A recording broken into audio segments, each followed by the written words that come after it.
A sacrifice seduced for the altar of your vanity.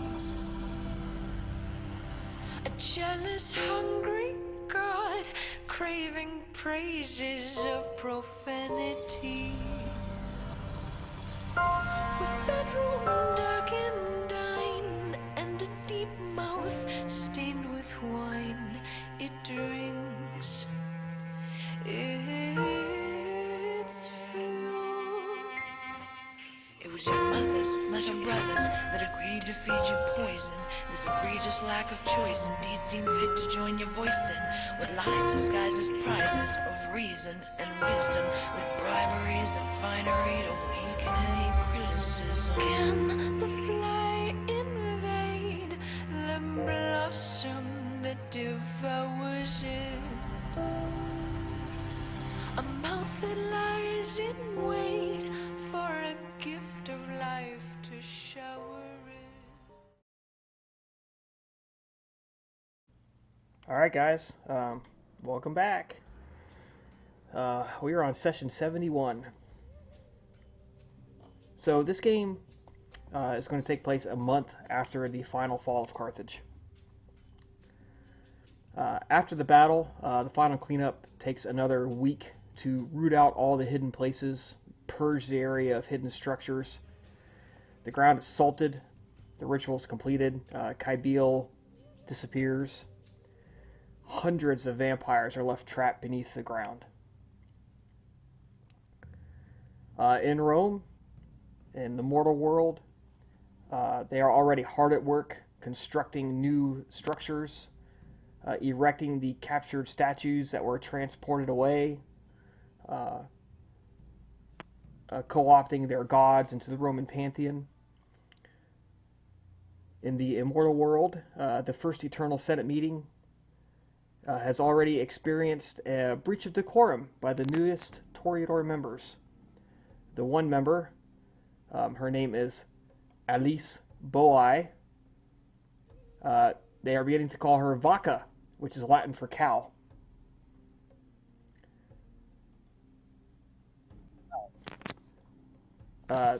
Thousands of men are returning home to farms which have been foreclosed, businesses sold, wives married off to new men. The city seems to be filled to bursting with such men, along with new opportunities for trade and new markets. The 55,000 slaves are brought to Rome and are in the process of being sold off to a life of hard labor. Loot from the city has already reached the markets: furniture, rugs, artwork, carvings, household objects of all shapes and sizes. Meanwhile, for you, you have received a notice that Princeps Camillus will receive you in the Trinity Temple on the Capitoline Hill tomorrow night. His note implies that he will be dispensing both rewards and possibly punishments for the battlefield embraces, although it is notably lacking in specifics. As a coterie, you guys have tonight to talk it over, decide what you want to do.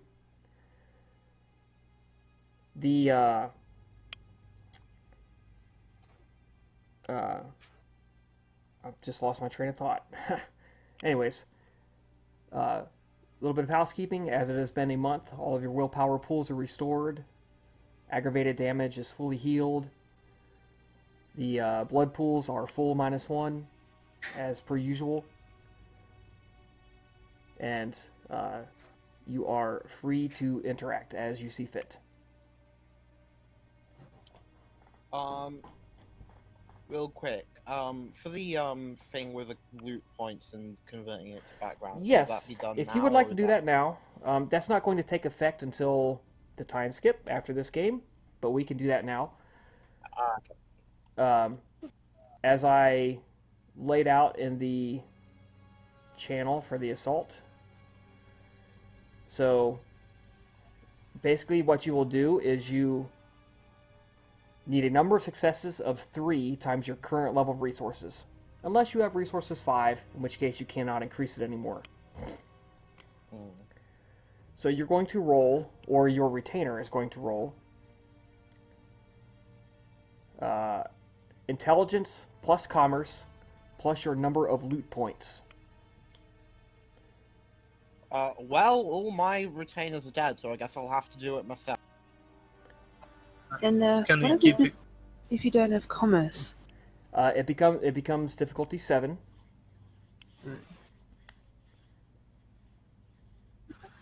Hire an accountant or something like that to assist in that? Um, they are My going to be retainer can extremely help busy. you guys. I would. Can my retainer help them? Well, he's going to be busy doing your stuff. Okay, that's fair.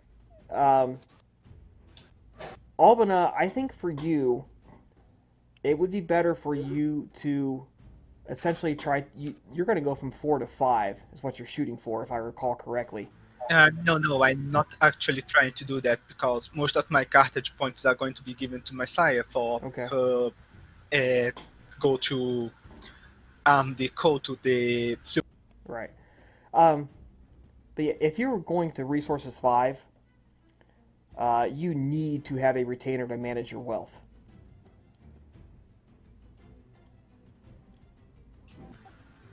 for the extra 1 resource point as actually planning to either give to someone else or to give to the code to our own.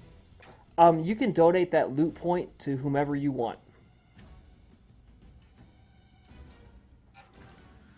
Who has plans to try to roll for the wealth.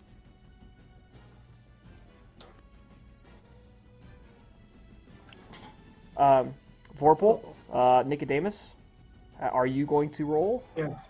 Okay, You just Yeah. did. you just did. Just that. So how many successes do we need? You need 3 times your current level of resources. 3 times. Okay. So I only needed 3 successes total, so Okay. And it is extended, so you keep rolling, which indicates just your continuing efforts. You're not adding your Carthage loot points, Labiana?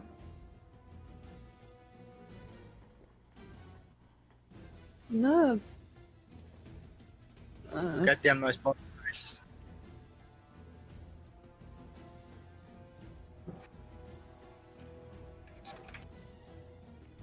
So you're supposed to add your Carthage point to the... Yes, that would be a temporary modifier to your commerce roll. Mm-hmm. And Nicodemus, that's correct. The roll is intelligence plus commerce plus loot points. Plus, oh, okay. Let's see, I get loot points. Because that essentially there's no other use for Carthage loot except for special cases like Albina did, right? Right, You exactly. can just give them someone. Well, I completely futzed that, didn't I? Eh. Well, like I said, it's a downtime action. Because this represents a lot of running around, talking to traders, talking to the money lenders, pumping people for information. It's a lot of effort. This is not something you just go, okay, tonight I'm going to go increase my resources rating. And Yeah. it's probably a special case in which Rome is hungry for Carthage loot, essentially, because there's a huge battle. Everyone wants a piece of it. So Exactly. it's a market opportunity. Yeah. Well, I mean, it's easy fixed. It's like the first couple opening episodes of the Rome TV show where they come back and they have all the slaves they're selling off, and they have all the stuff from the Gauls they're all selling off. Except for the guy who all his slaves died of disease, which really sucked for him. Poor Lucius. Alright, well, here we go again. And I also like to give you my extra loot point, so +1 for your bonus. Say again? I'm giving you one of my extra loot point, so Oh, okay. +1. So I just add 1 to my loot points. Oh.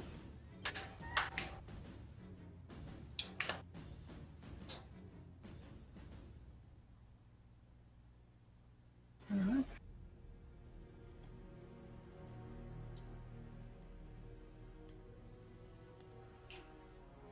Okay, what are you doing?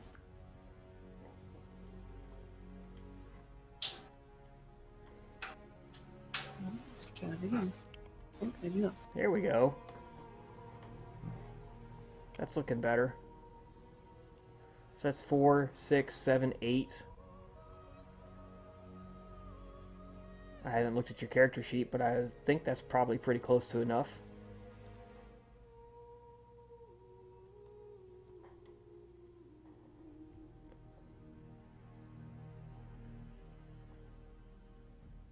Well, I've only got 1 dot in Oh, so yeah, resources. that's more than enough. You can only increase it by 1, so you now have 2. Nice.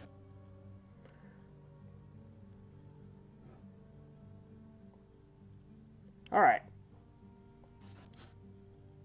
So, like I said, that represents months and months of effort and work with the traders, money lenders, and merchants of Rome.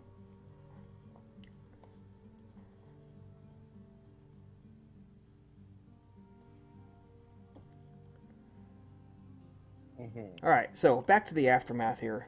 Like I said, it's been a month. You've been back in Rome for a few weeks. Been slowly teaching your new fledglings the ropes, introducing them to their vampiric life.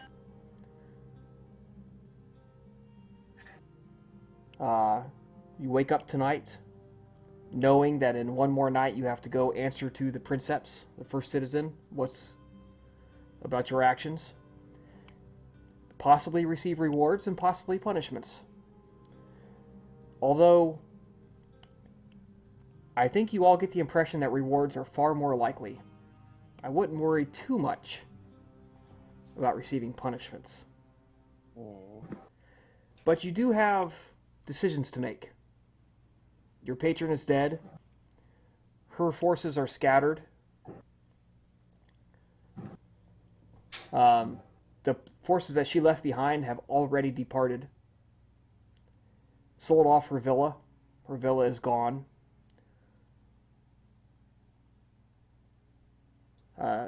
Which kind of guy leaves you guys with your future to consider. Can I ask something about that? They sold it to somebody in Rome. Okay, you knew my question already. Question is, who is that somebody, and do we know them? It's just a patrician family. All right. So then, what of changes for everyone over the last month and so on?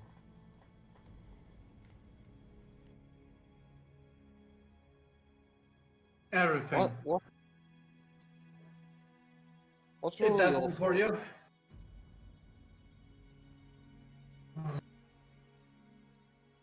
My thoughts. It's not only we that are changing, but also Rome is changing. The disappearance of Artemis is going to leave a huge gap, and it's probably the only reason why we are still where we are is because the vultures are busy tearing up the shreds between themselves. But eventually we'll have to connect to some of the vultures to persevere. It seems that one of the most obvious choices is to reap the rip the opportunity that we're presented with and swear allegiance to the precepts.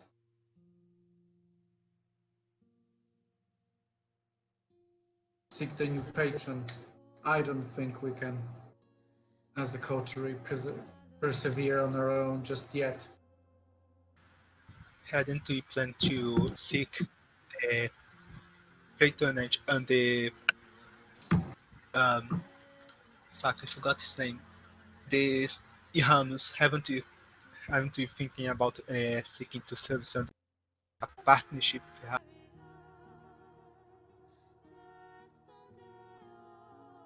I have far too much of a vested interest in such a choice to comment either way. So don't look to me for that.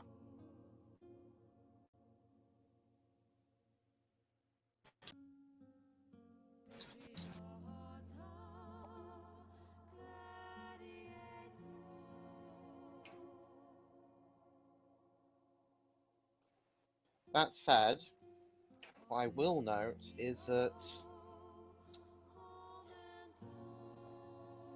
depending on certain factors, it may not actually be as disastrous as we fear to try and keep on our own. If for no other reason than while we won't perhaps have as much protection, nor are we likely to be forced into conflicts that go beyond us. I do not know the extent of your patron before she died, but I do know that hungry kindreds, hungry of power and influence, they await the perfect moment to strike and steal what others have. And it is correct to assume that this is the weakest point of this coterie. And But yet, surely it can be fixed quite fast, because I've seen you in Carthage and how capable you were without aid of the elders or anyone else. So I am sure this can be easily handled. Also, a point can be made that we don't exactly have much that most kindred out of our league would want. Our influence, while not by no means non-existent, is fairly minor compared to the kinds of things that would interest, I don't know, Crefius. I do think that any weak controlled power is meant to be taken by other kindreds, even if it is not going to help them too much.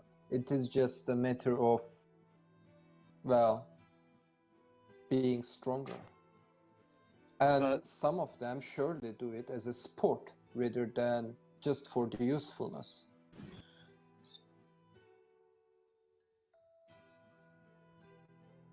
All that we can offer is a servitude. Yes, quite likely.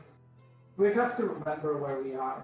We're in Rome, a Rome that has just emerged from its century-old struggle against Carthage and emerged victorious. What do you think this will mean for already bloated population of kindred in Rome? New faces will flock, old faces will be expelled. I guess it depends on whether we actually want to stay here or not. But if we do, I think we'll fall prey to stronger predators. In fact, what Albinas is implies is going to be the most likely scenario. Right now, we have ability to choose, but if we decide to not choose, others will come and likely press gang us into servitude. Yes, our So let's choose wisely future. first. Yes. Well, in that case, which I do agree most of what you said, choosing would be, how to say it, risky, as we can choose the highest power in the structure, which could surely help us immensely. But it also means that we are trained to be under the influence of high value target, while choosing someone that isn't so strong yet influential enough could possibly mean it is still not enough to protect our own. So we have to choose that delicate person that has the fine balance between not so important but still powerful enough to protect us.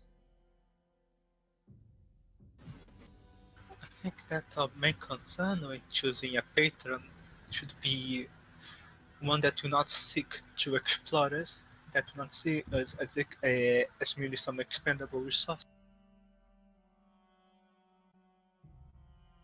Indeed. Well, I don't know much about the kindreds in Rome, so I cannot suggest anyone. With no offense intended, I suspect that finding that would be more difficult than finding snow in my homeland. And yet, some merit is with choosing those that already know of our worth and of our existence. It doesn't mean they're not going to discard us to save their own skin or placate a better deal, but it will at least put us a bit higher than those we do not know.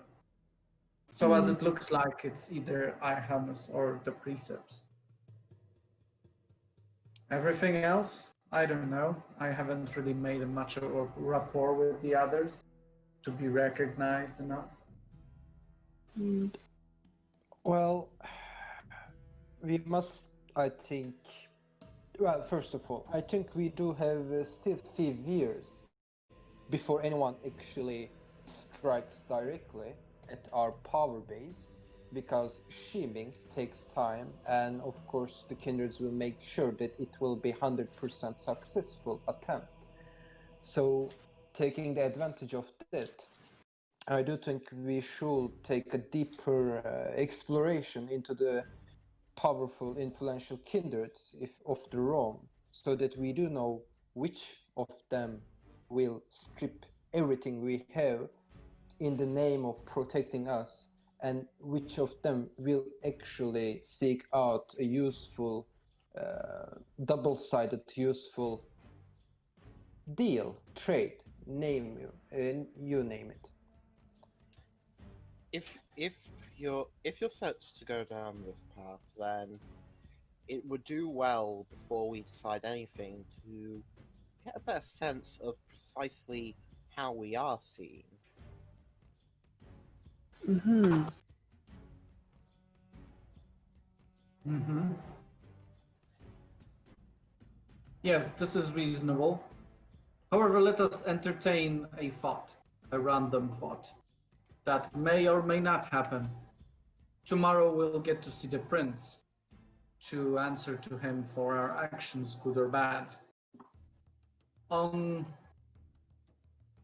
what will we say? Should he, in a moment of weakness or calculated scheming, directly offers us a position at his, well, not position, but offers to be our patron?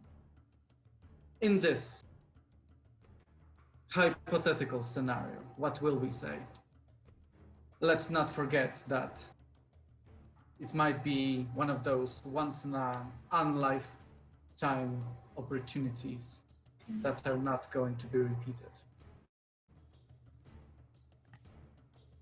I mean,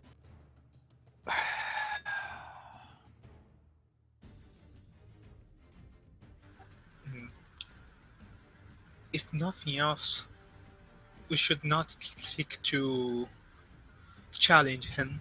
If he asks for servitude as payment for actions in the battlefield, we should not reject him. That is what you are worried about. Yes, surely if Prince actually decides to ask it to us rather than we doing it, then we must accept it, or I think doing otherwise will be a big mistake, and a big dagger will be behind our back.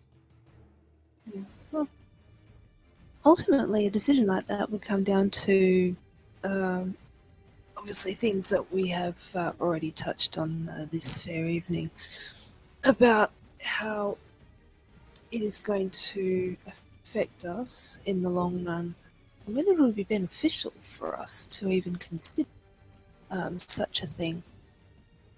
Of course, being that it's the Princeps, it is certainly an offer worth considering.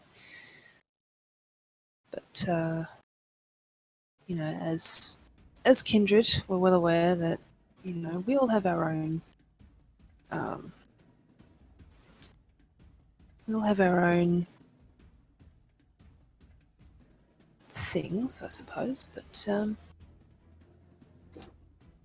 yes, in terms of a patron, it is certainly one of the more interesting options. I will say that. One thing that I think we do need to refocus on more now that we have a chance is growing our little following here. It'll provide a more useful base if we want to build temporal influence.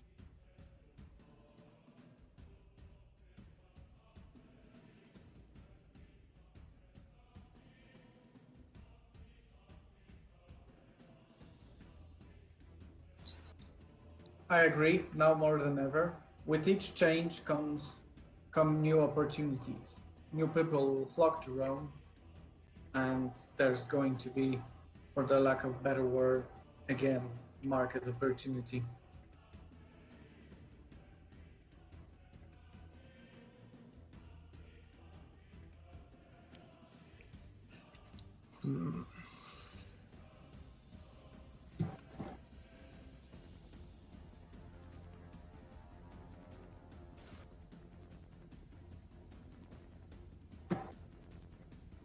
Maybe if we can get some ears into the streets, or rather into the kindred politics, and learn your reputation among other kindreds, it could be useful information to see what people whisper about you when you are not aware of it.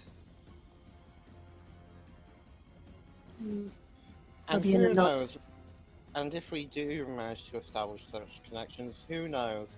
Perhaps one night in the far future, that bitch with the insects will be dumb enough to come back, and we'll be powerful enough to deal with her.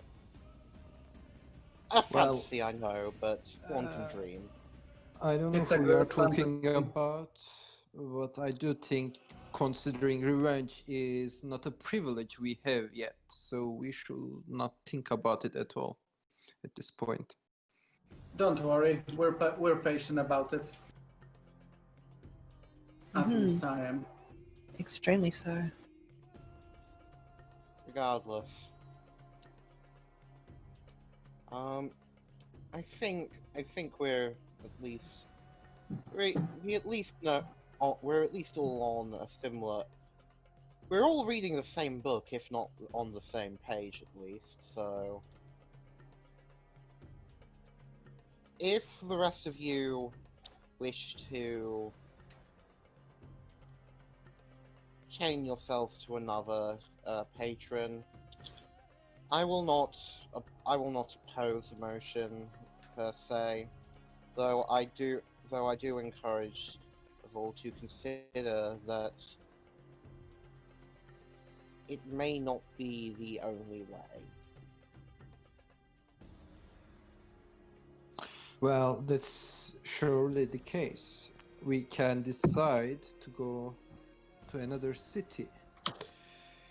I would suggest that if it comes to it, Capua is nearly as large as Rome, and despite that, it is much less full of hungry kindreds looking for a chance to rip others' throat and drink their blood, feast on their power. Alternatively, I imagine many here would have a chance to visit Alexandria. Are you going homesick? Eh, to be fair, I have been gone a long time, but it's not overwhelming, though. It would be nice to see what has changed at the heart of the clan. Well, there is also the option of Athens, our own fair, dear departed patron, was planning to go there. So, Sparta, not Athens. oh, okay, Sparta. Sparta, or Greece. But, yeah. So there is always that possibility to explore.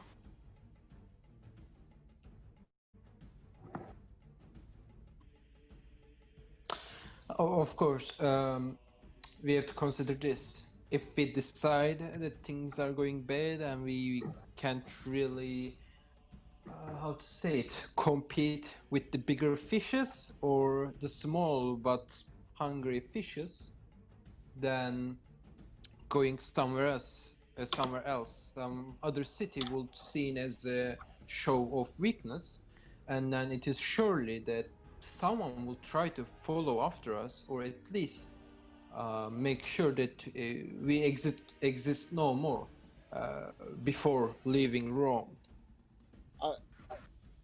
Being blunt, while kindred are often merciless predators in such things, a predator knows when a meal isn't worth its time. Well, they might see something in you that you are not aware of. You cannot know. And would it be correct to assume that you guys have made enemies in the past years of your existence? No, definitely. Everyone has enemies, See? whether they realize it or not. Think about the world traveling outside the past.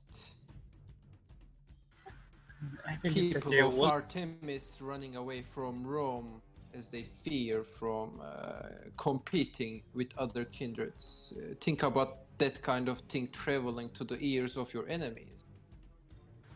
we are not running away. We are merely seeking a new path.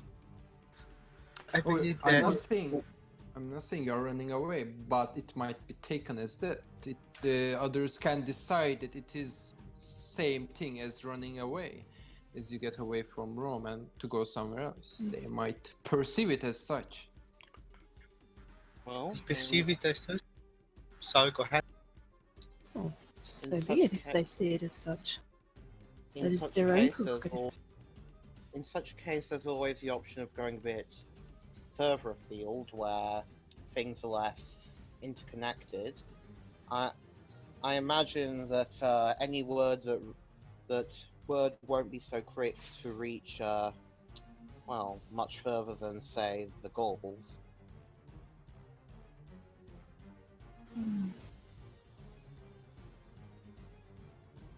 I'm not sure I even, I'm not even sure I know the names of any cities or towns held by them. So, I think it is a little too barbarian for our taste. Up there north. Possibly quite dangerous too. Wouldn't be a wise choice, I think.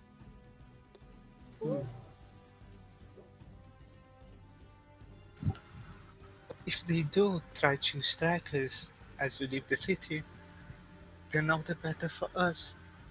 Let them strike us before they are ready. Let them feel panic that they believe that we are escaping the rich. It all comes down to preparation. Surely, they might make a mistake striking too soon, believing that we are being weak by going to other city, or maybe they make sure the preparations are quite good, and we might find ourselves panicking. It is, in my case, it is not so easy to foresee. I am not even aware of your enemies, so I do not know how powerful they are. of course, there's also just the possibility of, I mean, if we're worried about attacks coming as we're leaving, then, well, we don't have to tell anyone. If we use the right methods, we can be gone before people have really had a chance to realize. I mean, But that is do we- if that's what we choose. Do we have the means to make sure that our passage to another city can be hidden? Well, do we have the means to do that? Do we have the power to do that? Honestly, Do we know the right kindred? Is another question. it provided that we have something to offer him, I'm certain that we do. Well, I suppose my question at this stage would be, if we are considering leaving Rome, we must first decide whether we have any reason to leave Rome.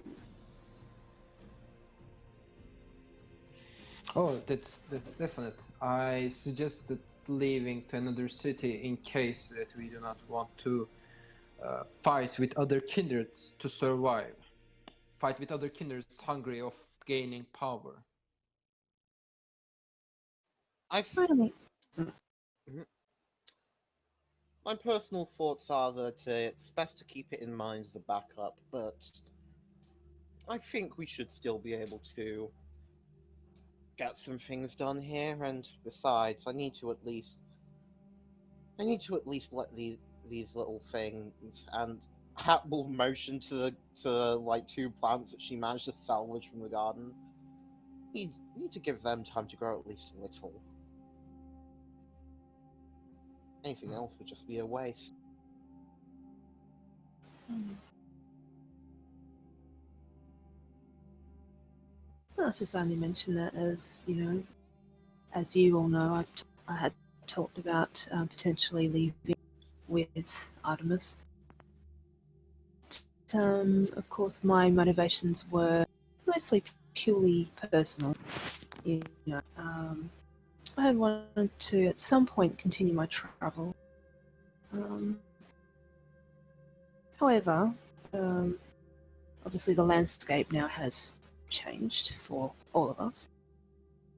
And I will state that it may no longer be in my best interest to, leave now. Well, if it's going to have any effect for you. I am sure that everything Artemis said, every asset she had throughout the region, they are probably taken from her power at this point. And I'm not even sure if any promises that are made will be kept as promised any longer now that she is dead.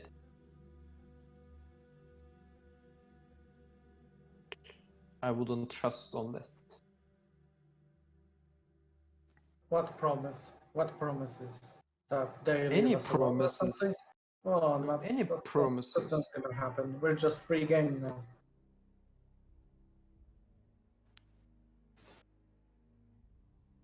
any boons, any promises, stuff like that, any political things that work in favor of two or more individuals. I do not think that they are any longer valid. I think that Yeah, let's consider how much of how much of a protection has Artemis's presence gave us already. How many more we have annoyed by our actions, uh, to the extent that we are not even aware of it, and how much of the brunt of the damage was taken by our patron. This is interesting thought to consider when we determine whether we want to align ourselves with someone or not. Well, we should also consider in that case what any times that Artemis might have put us in a path of danger that we otherwise wouldn't have. Oh, that's absolutely correct. We've been exposed not to most stuff than to more stuff than vampires of our age should have been.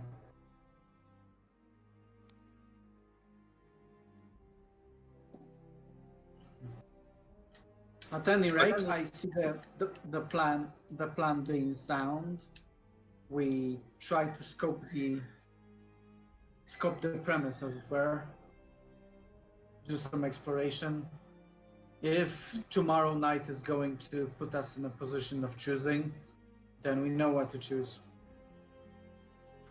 But surely you all agree that the trials that we are exposed to under the guidance of Artemis is to grow stronger than any other creature.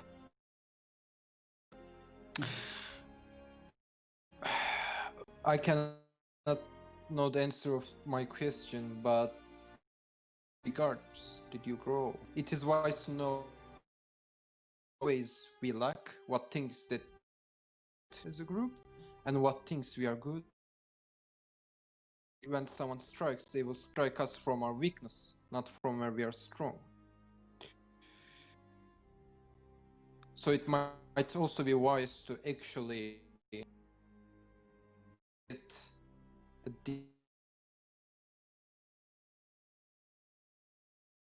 discover it.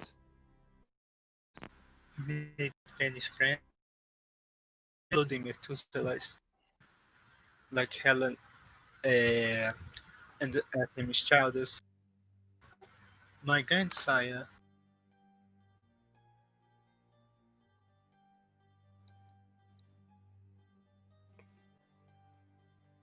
So let me start with this then.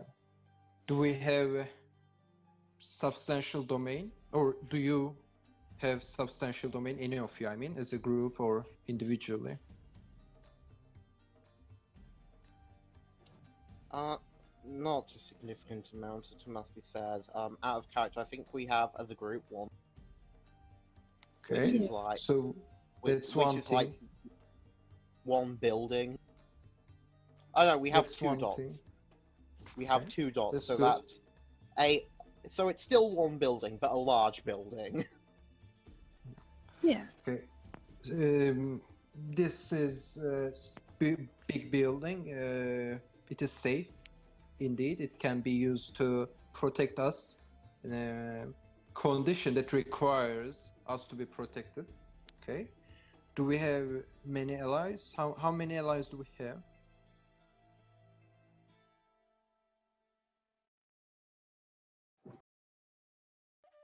And I mean allies that we can access right now at this moment, or in like tomorrow, or something like that.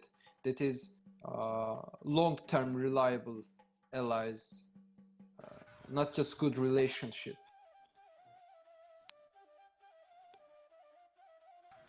If we can rely on Papa Roach and I Hammers. Are you sure? Can we? I Do will you vouch for it. consider, sorry for interrupting you, but do you consider there are chances that they may betray us in case the other side is offering something better? I Well, I will. Well, I will give guarantee that Ihamus won't directly betray us, so long as we do not obviously take advantage of any allegiance with him. well, I mean, look at it this way. It's um, And so long as I'm still around. I mean, at the very least, we need to consider that.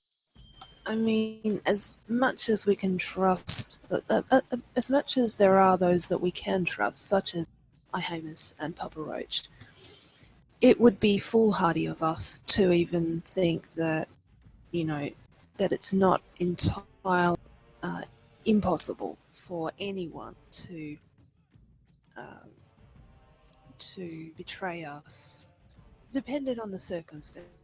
So it's certainly something that all of us already have in the back of our minds. That is good. What about human allies? Does anyone or the country has a human ally? Several of them, if not one. What about contacts? Influence over the human politics or any other kind of influence? Do we have a substantial income of blood in case we cannot risk hunting, or in case domains are locked to us as we get targeted? My We sire, have respect among the kindreds of Rome, so that they will know we are not to be directly assaulted. Do we have these things? That's Well, what we intend to discover. Everything has changed because up to so far we've been regarded as Artemis's servants, lapdogs, however you call it, but we've been perceived by her patronage over us. And how Oh much yeah. of an reserve we have coined, that remains to be seen. Oh, As I far understand. as far as influence over mortals goes, I have some pull within the ranks of Medici, and I believe that should critically push come to shove, it does grant me some access to blood. Although I would be reluctant to. I do not look forward into enjoying this. We're talking about sick people. I understand. I'm just throwing these questions out there so that we know what we are weak at politically, influence-wise. Of course, we can later on talk about our own non-reliable to others powers. As we have seen in the Carthage, some of us can do quite immense stuff. But when it comes to politics, these things are not directly helpful because things are not as direct. But that thing aside, do we have power to protect us? And I mean retainers, bodyguards, you name it, soldiers, mercenaries, whatever. Do we have the substantial amount of money? I am quite good at that, so I can help quite good when it comes to money. but of course that is considering one individual I am. Things become a little narrower when I have to take care of several people. So Well, my rituals can help with maintaining ghouls once we've acquired them, and I would make the comment that I did have retainers, but oh well, all things pass, it seems. yeah, they do. Okay, another thing. Do we have any, how to say it? Does anyone owe us boons? Any of you? Or do you like owe boons to several kindreds because both side of the trade helps? It means that there are kindreds that will take advantage of you, and if you are dead, then you are not so useful. So surely, people that try to assault you would gain the ire of those kindreds.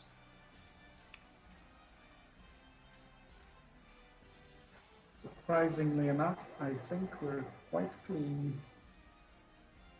Well, We used our boon that we had with Olympia, didn't we? Mm-hmm. Yes. So I do not think we have. Actually, I think some of you might still have a little bit left on that. Let me check. I was just going to ask, out of character, do some of us still have those boons that we accumulated back then? For example, Let's see, know if it's Labiena, still you still owe favors to Fawzia and Hatshepsut. Yeah. Labiena and Albana both still are owed a minor boon from Olympia.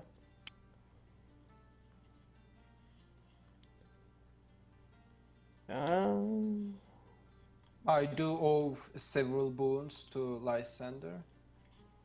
Yes, you do. So Lysander has some stuff to take from me.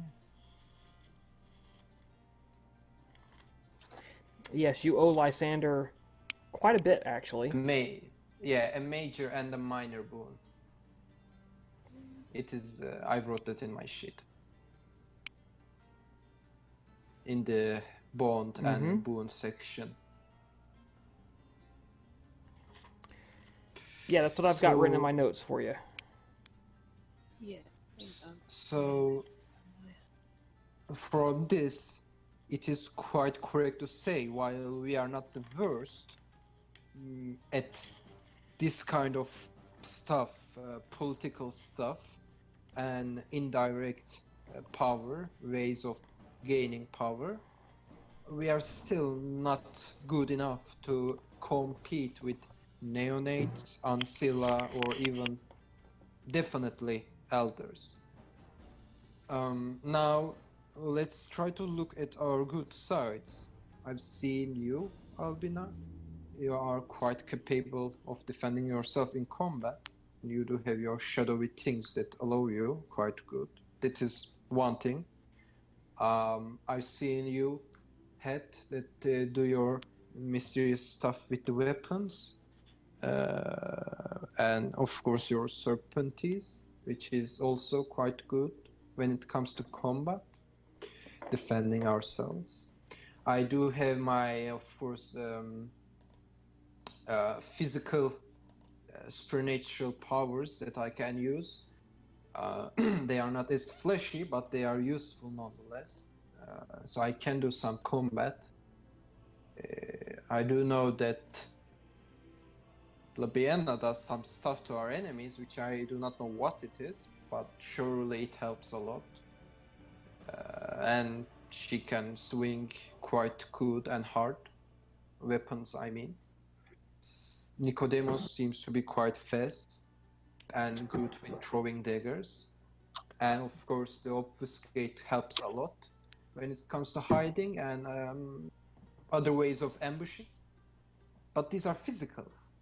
And these things do not really help when it comes to defending ourselves from a influential vampire using their contacts, allies, resources, influence, status to with us in several ways. So, if we want to survive in the long game, we need to get better at those things, or get better at our weaknesses, build connections, have influence, gain respect, possibly by being in the good graces of the prince. We need to have friends, we need to acquire boons and offer boons. We need to have human ghouls so that we are protected, at least by meat shields. We need a steady income of blood in our reserve in case we cannot hunt. We need money to make sure all of these things are connected and always in a loop so that they do not run out of energy or resources. And to do these things, we need time and we need to be smart.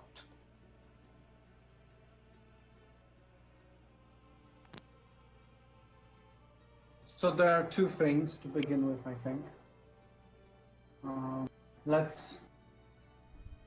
I hope it goes without saying that as long as we all stay in Rome, we'll have each other's backs. We've been through a lot. Yourself included, Agatha, unfortunately, but I feel that we've worked well during Carthage siege, so I see no reason to treat you in a different way. Thank you. Therefore, we should keep each other's backs as long as we're together in Rome. And further, because Rome is changing, there are lots of yet unknown and yet not taken by others opportunities that we can exploit. New things will emerge, new fields will surface, and new angles for gaining influence will appear. We just need to start looking for them. And like you said, Agatha, it's all about encroaching ourselves within layers of influence so that it doesn't seem plausible to just wipe us out. Yes. It would seem it's vitally important to stick together now more than ever, since, as you put it, Nicodemus, the landscape certainly has changed since the end of this war. Well, since the beginning of this war, if I'm to be frank. And out of character, I just lost my train of thought.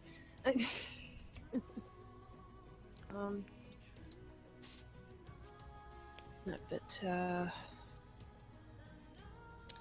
yeah, essentially we just need to get our bearings, and yeah, that would be the best. That would seem to be the best way of doing that at this particular stage of the game.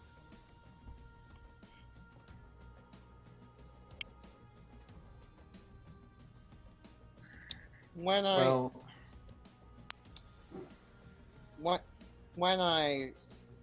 I'm studying my arts in future, I'll make sure to also keep an eye out in particular for things that might help us defend ourselves.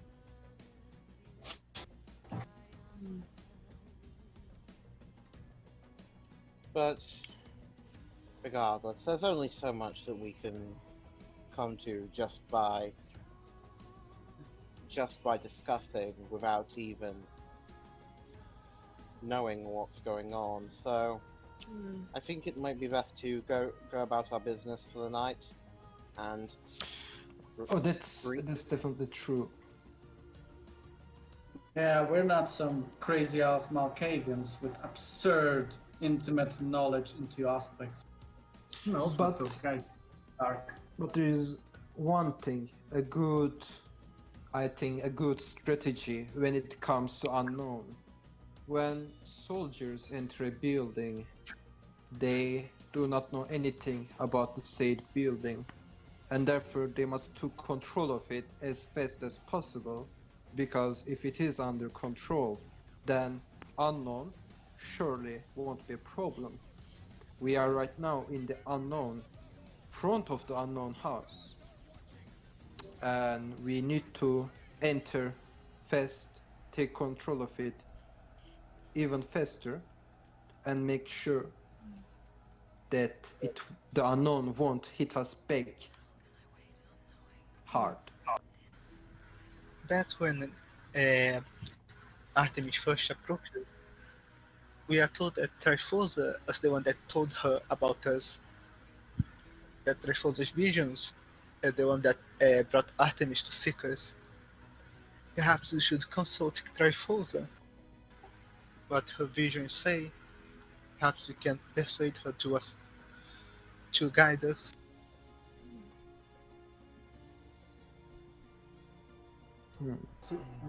Seek augury. Yes. I wonder what the price is. I'm certain it's not just us who would like to have their future known to them. Would we actually know if Tryphosa is doing this kind of stuff? Tryphosa is the seer of Rome. So,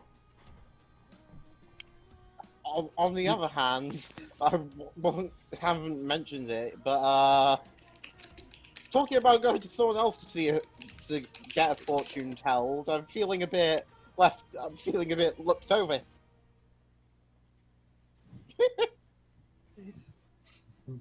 Now you didn't have your moment to do your merit, cast your vision. Treat it Anyway. as like seeking the second opinion. But anyway, so yeah, I think we're mostly done with discussions for the night. So mostly going to be, Yeah, of course. Let's see what the prince has to say tomorrow. It will be a quite good assessment of the current situation, at least for that night. And now we need to get into action. Because the longer we wait to establish strengthening our the longer we wait to establish a strong influence and power, the faster we will fall, or rather risk falling.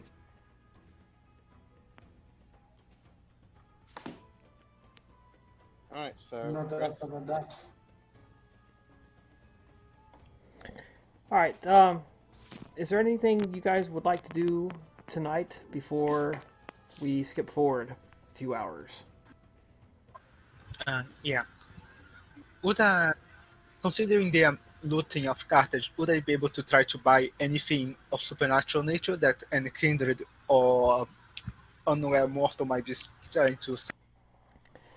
That is kind of up to chance. You would have, first off, anyone who knows about it would definitely be selling it for a high price. There is a market that opens at night, which some of you guys are aware of, that does sometimes sell occult-related items. If there is one for sale, that would be the first place to stop. Yeah, I'd like to try it out. Okay. I am looking that up as we speak because I don't remember it off the top of my head, and I probably should. Wow. I was just gonna.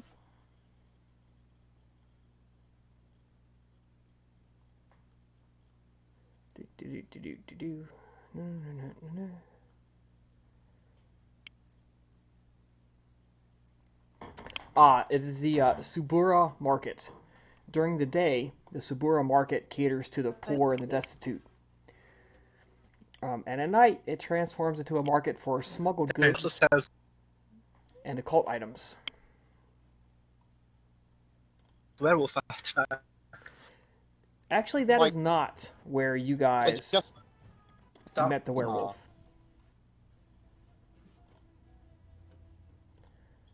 okay. I'm sorry. So yeah, I guess we could. How long would checking that take? Because It would be several hours because getting there is not a big deal. It's you have to go into every area, every tent, um, and inspect all of the goods. Mm, alright then, I think we should save that till after we've spoken to the prince. 'cause I was gonna say, what time of the night is it by now? As well. So yeah, I think any business we have is gonna wait until then, so we can skip forward to the meeting. Yes, let's just get a good taste and prepare ourselves to be received by the princess.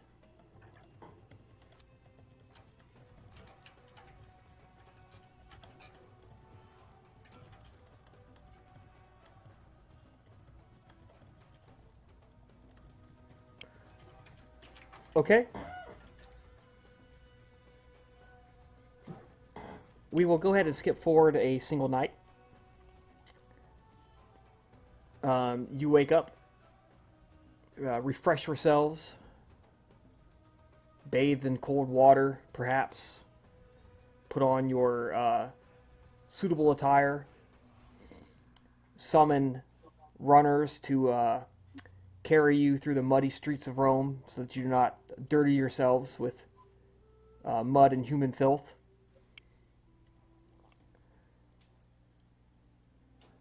You are taken to the Trinity Temple on the Capitoline Hill. The temple itself is a wondrous sight to behold. Carved wooden lintel pieces that depict scenes from mythological history. Brightly painted, covered in expensive cloths, golden decorations, and the statues of Jupiter, Juno, and Minerva that loom imposingly over visitors to the temple. It is quiet, very, very quiet. The floor has been polished to a high shine, and your footsteps, as soft as they are, echo off the high walls. The light of torches gleam and cast yellow dancing light on the wooden planks, which go on to reflect off the eyes and the golden accoutrements of the statues. You see Camillus with his back to you. He is at the foot of the great statue of Jupiter. Through some trick of the light, of the candles and the moon and the torches, Jupiter appears to be illuminating Camillus, bestowing him with his power.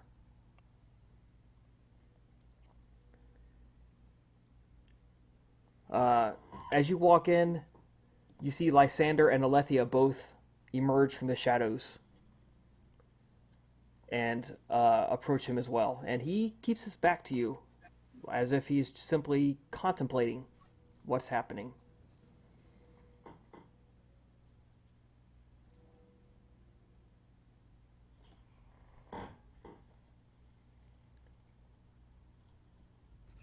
He does make a idle hand gesture. He indicates he knows you're there, but he has not yet turned to acknowledge you. Does he seem to be busy? Let's stand at respectful distance and give him time.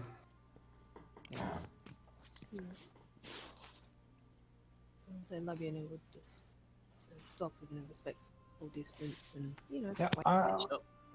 I will also do that, but I will, stay in, I guess, bow in silently. Could I roll etiquette to get a feel of what should be done? That's a great idea. Intelligence plus etiquette. It's a standard difficulty of 6.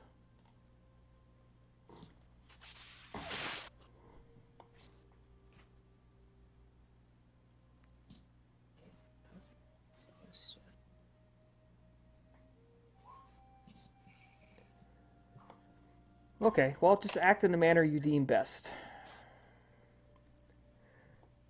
I'll be Is nice. there anyone Unless what you deem best is pulling out a knife and going and trying to stab him, then you should probably not actively deem best. Well, How what's bad the are you? roll? Intelligence etiquette? Yes, intelligence plus etiquette. Yeah. Nope. Yeah, which I still don't have. Huh. Strangely, I don't actually have any etiquette. Should at least have one dot. If none of us have etiquette, I think Het has the highest chance to actually succeed. I do have a single dot of etiquette as well. Oh. Would you like to roll? Alright. One success. All right. What you are doing is the correct answer. Alright, He so has yeah. acknowledged Staying your silent. presence, and it is not right for you to interrupt his thoughts. Let him brood. He kinda looks nice with this shine.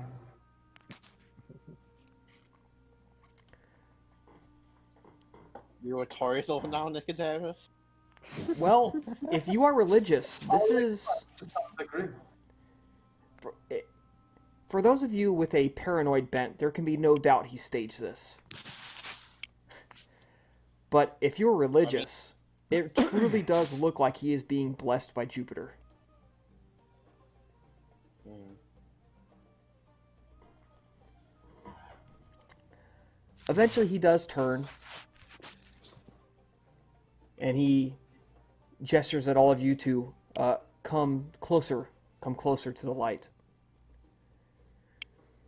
He says, "Greetings, family of Artemis. Tonight we gather to mourn her passing and to celebrate the culmination of her greatest cause.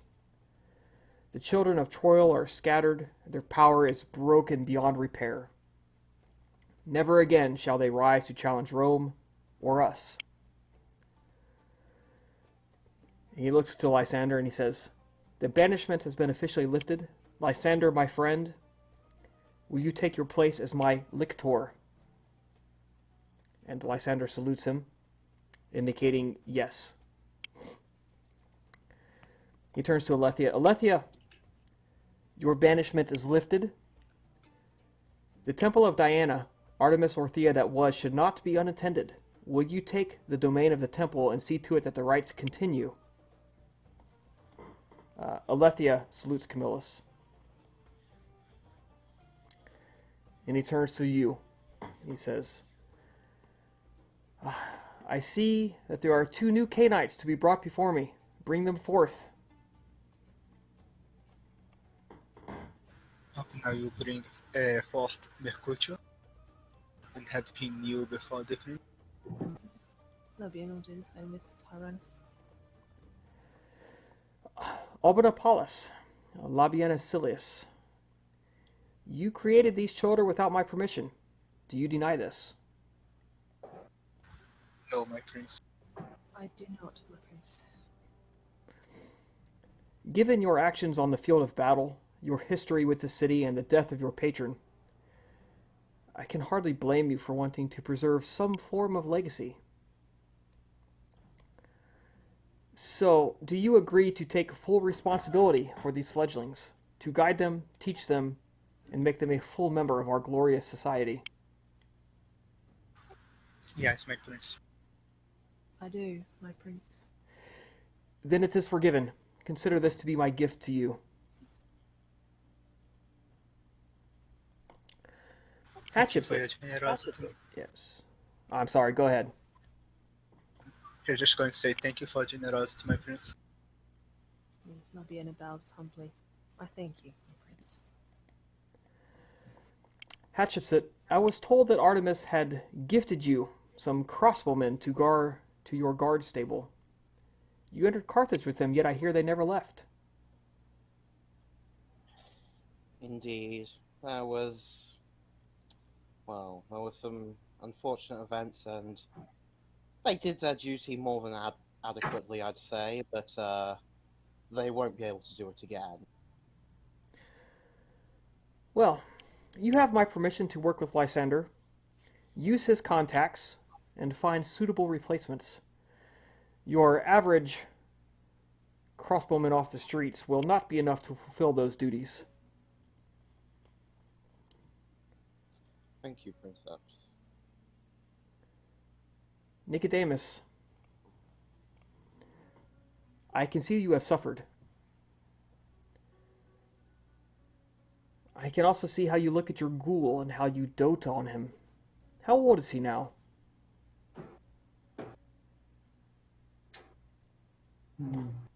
Enough to raise enough questions and to expose the delicate balance. Do you want to embrace him? This is correct, my prince. You are granted permission. Thank you. You are most generous. One last thing before you depart. If you wish to honor your deceased patron, to show respect to her legacy and soul, each year participate in the rituals at the Temple of Diana. That is all. You may go now.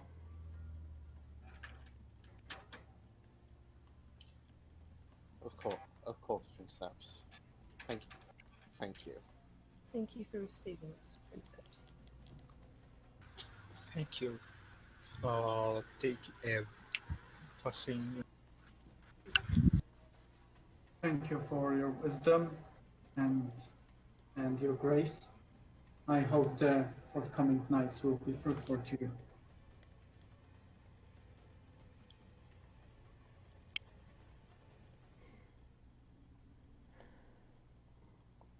He turns his back to you again and goes back to contemplating Jupiter.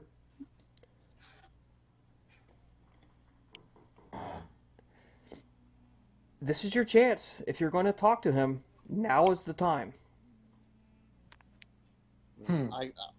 I think the consensus we came to was that we'd only look for patronage if he specifically brought it up first, and he hasn't. So Yeah. I suppose that gives more time to contemplate. yeah. So I think Hat at least is ready to return. Make plans based on what's been said. Also, just as a little note, I'm not sure if Camillus would have been paying attention to this kind of thing, but that word choice of calling him Princeps instead of my prince was deliberate on my part.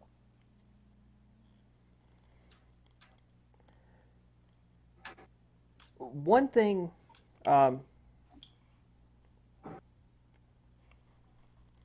Himmelkar called himself the monarch of Canaanites. Camillus calls himself the first citizen, Princeps.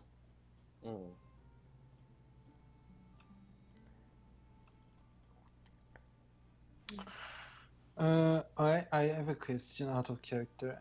Can I make a roll to somewhat look at his body language and if he's expecting something more from us? Yes, not, you you can know, roll telling a perception plus empathy to read his body language. I'm gonna spend a willpower point because it's an interesting one.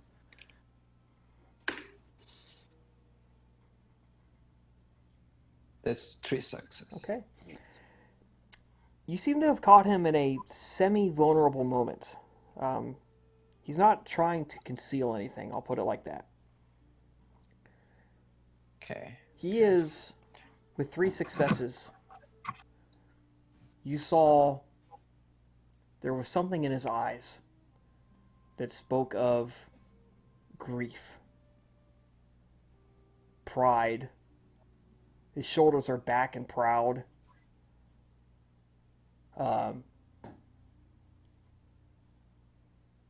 He is both happy and grieving. It's probably starting to hit him. Just the Sahar might not be coming. Yeah. Out of character, Cool. yeah, that's exactly what it is.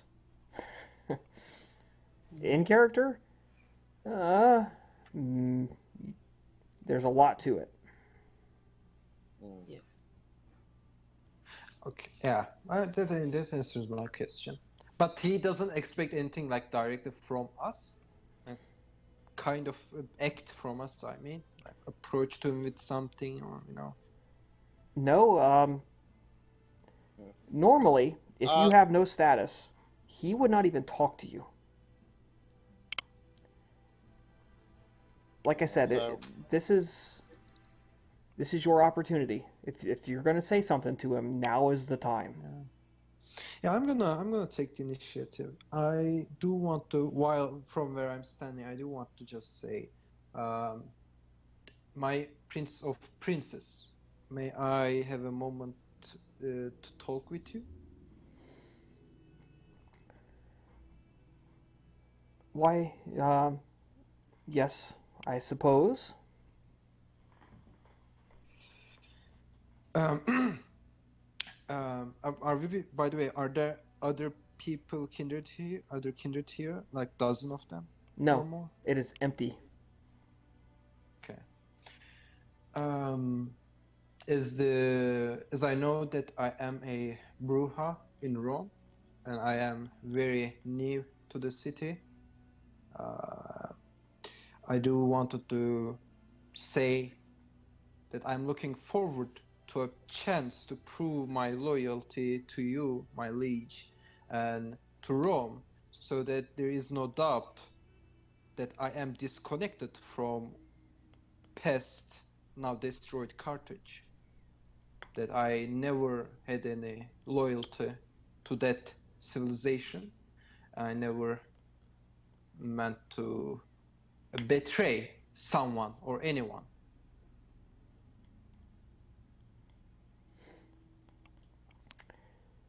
And I do think that you are the best person that I can ask how to prove that I am loyal to you.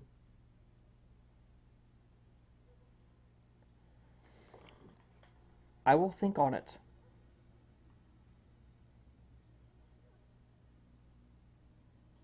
Thank you for considering it, Prince of Princes.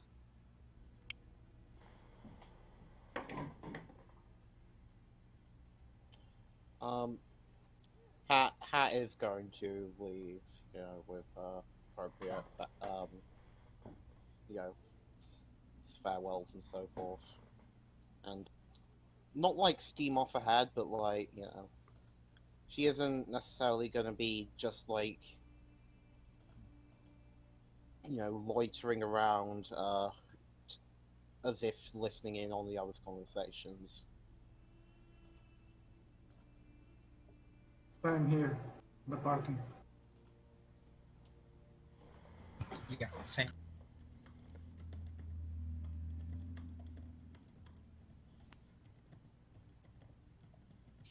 So did you guys say you are departing? Yeah. All right. Unless Agatha presses the conversation, it ends fairly quickly.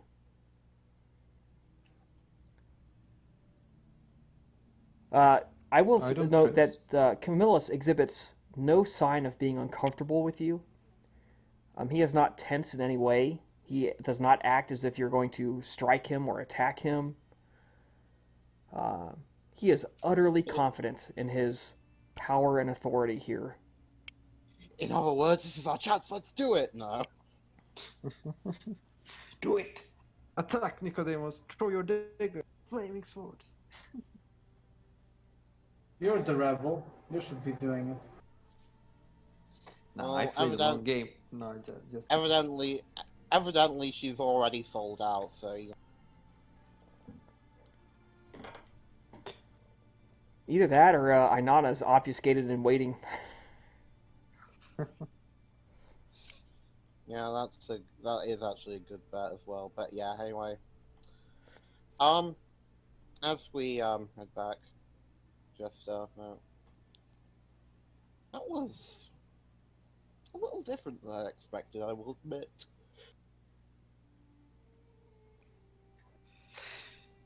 What did you expect? I oh, I hadn't expected him to be so, for lack of a better term, subdued.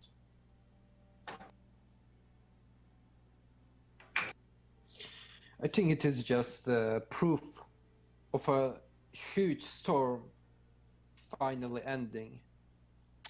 I think it is easy to find yourself deep in the absence of a goal. Now that probably his biggest goal is finished, What? he's probably seeking another one.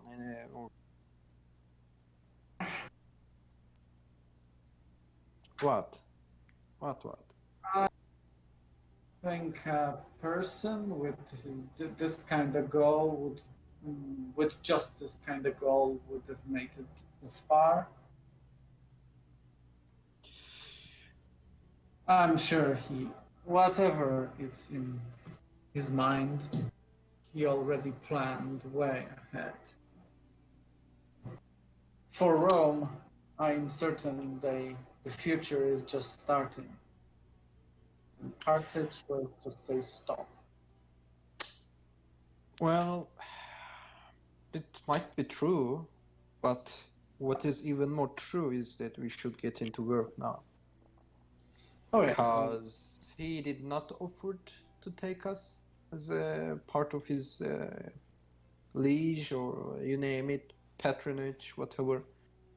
That means we either have to find someone else, or we have to establish right from now. Anybody with commerce should be rolling wits plus commerce.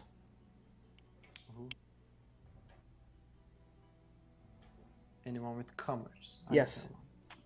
Can I roll for my ghoul? No, because he's not a part of this conversation. Okay. You can still roll it, just one difficulty higher. Oh, okay. So I close the chat. Which was commerce? I mean, truth be told, we could have had the opportunity, and probably may again have the opportunity to ask. We're gonna have to earn some more Perhaps. status first. Hmm? We're gonna have to earn some more status. Yeah. I mean, it was just a thought. I mean, for all we know, he could have appreciated the initiative. Well, I see several people have succeeded. Oh, In, well, in a yes. negotiation, he who makes the first offer is at a disadvantage.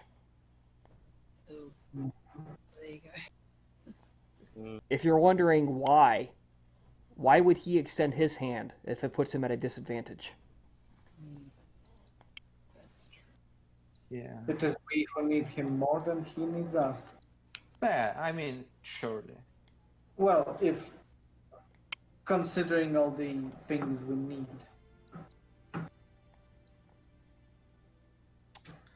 Okay, so here's the question: where do we want to start from? How do we want to start from making allies, or do we want to start from initiating an influence over some kind of government? Where do we start from? Do we want to divide and conquer rather than focus and conquer? We need to first determine if there are how has the world, how has Rome shaped both in mortal and vampire politics after this war. So we need to look into Elysium or something. Look how trade has changed. What are the news? I suppose we've been doing this to some degree during this month.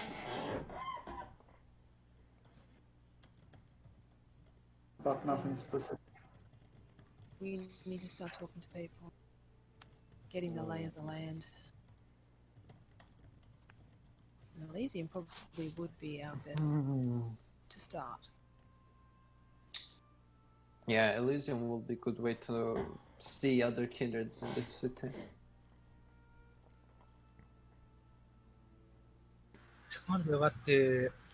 I wonder what Libris and that other Carthaginian woman are doing.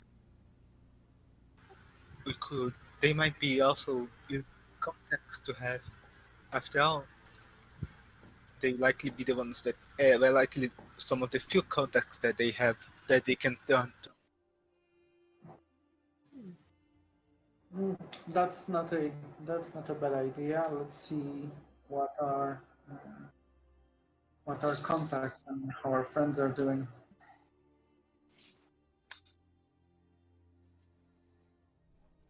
Talking So, about Carthaginians, what about that man that you captured? Sorry, But did you say Agatha? yes, she's asking about the man that you captured. What it has become of. I think he's in the. I will probably. I don't know. Is he in the Kappa or is he in the Rome right now, Chris? I don't know. You tell me. You've had a month to. Oh, okay. Yeah, we had a month. Yeah, he will be in Kappa, not in Rome. I will store him in my domain, protected by every stuff I have. I just forgot about him. Yeah. Well, when you asked it, he is in Capua. I stored him somewhere safe.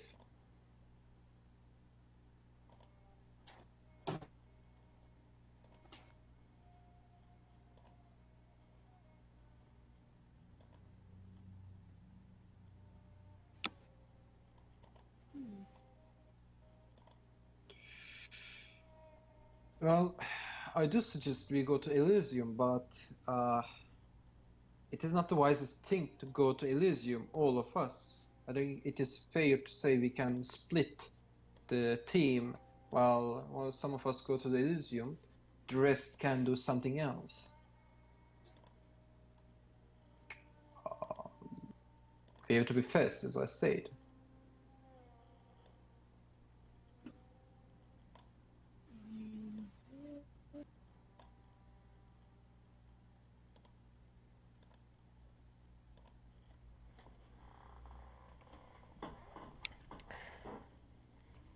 All right. I think that's a good opportunity. Let's take 15 minutes and freshen up and come back in 15. Sounds All right, guys. I think we're all back. Where were we when we left off? We were discussing. What were we discussing? On the street, we were discussing about going into Elysium to see what has changed or accumulating backgrounds. I believe we also wanted to go take a look at the danger market. Yeah, Yeah, to the spinach. acquire. Which market Yeah. where you wanted to go to? The normal market or the The kind of supernatural market. supernatural? Okay. I need some werewolf puppies. All right. Well, you do have quite a bit of time tonight. Let's handle the market scene first. How about that? That works. You are headed towards the Forum Subura, Subura, also known as the Subura Market. And as you know, during the day, this market caters to the poor and the destitute, and at night, many small tents pop up and locked rooms open, and it becomes a market for smuggled goods that are avoiding taxes and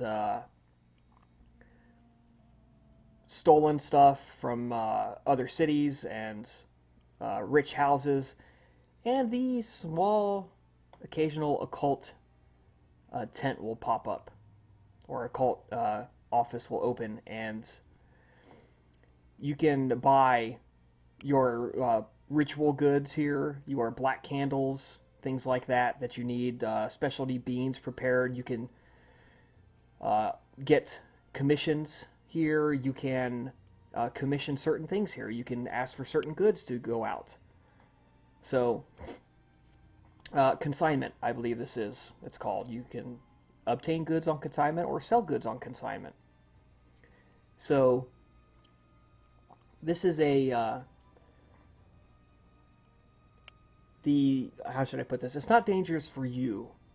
However, many of the places here are well paid, well protected, and cater to a discerning clientele.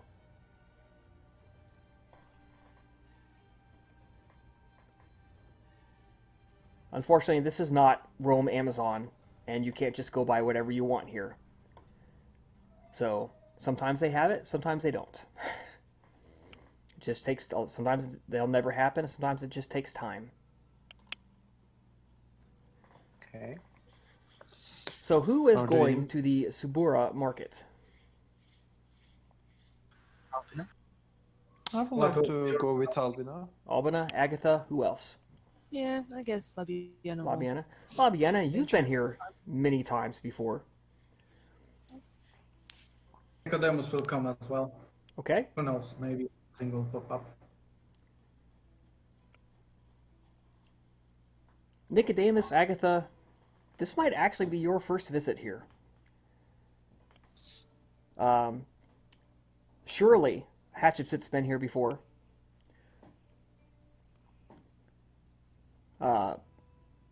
It is a widespread area, of course, in terms of land. But it's a envision an outer area and a more cozy, protected inner space. And it's in this inner area where the specialty goods are set up and sold. You find your way into the market.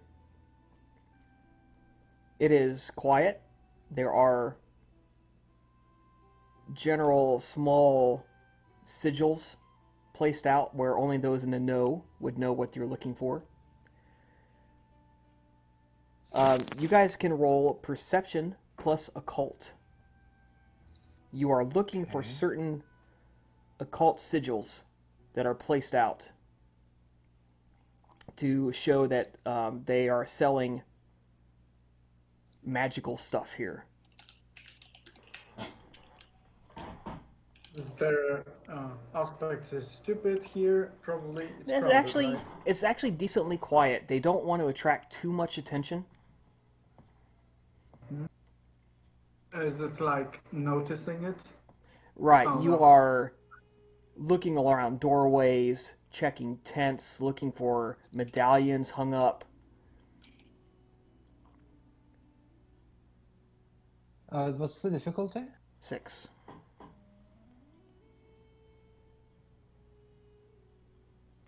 Side bonus does not apply here, right? Actually, it will apply. Okay. What applies here? Sight bonus. Sorry. Labiana, you got 7 was gonna successes. I don't think you need to roll again. I was gonna say the thing was, I think it's an unaltered roll which included all specs, so I'll probably need to roll. I see 10, 10, 9, 9, 8, 8, 6, 5, 5 on your roll. I think you're okay. Yeah.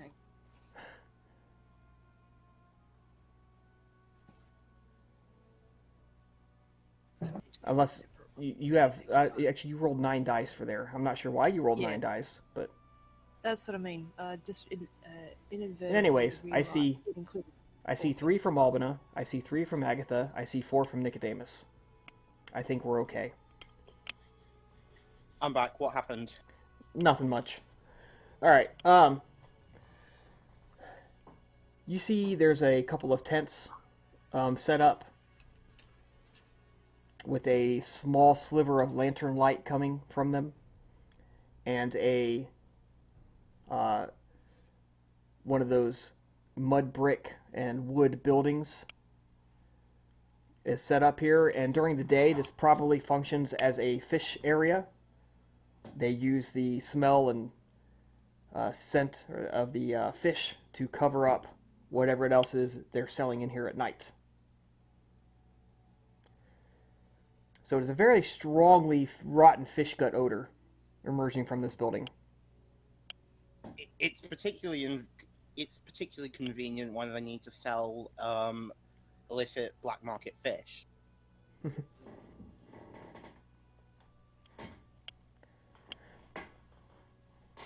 Okay, we are supposed to go there, I assume. Well, you can. These are the three areas that are open tonight.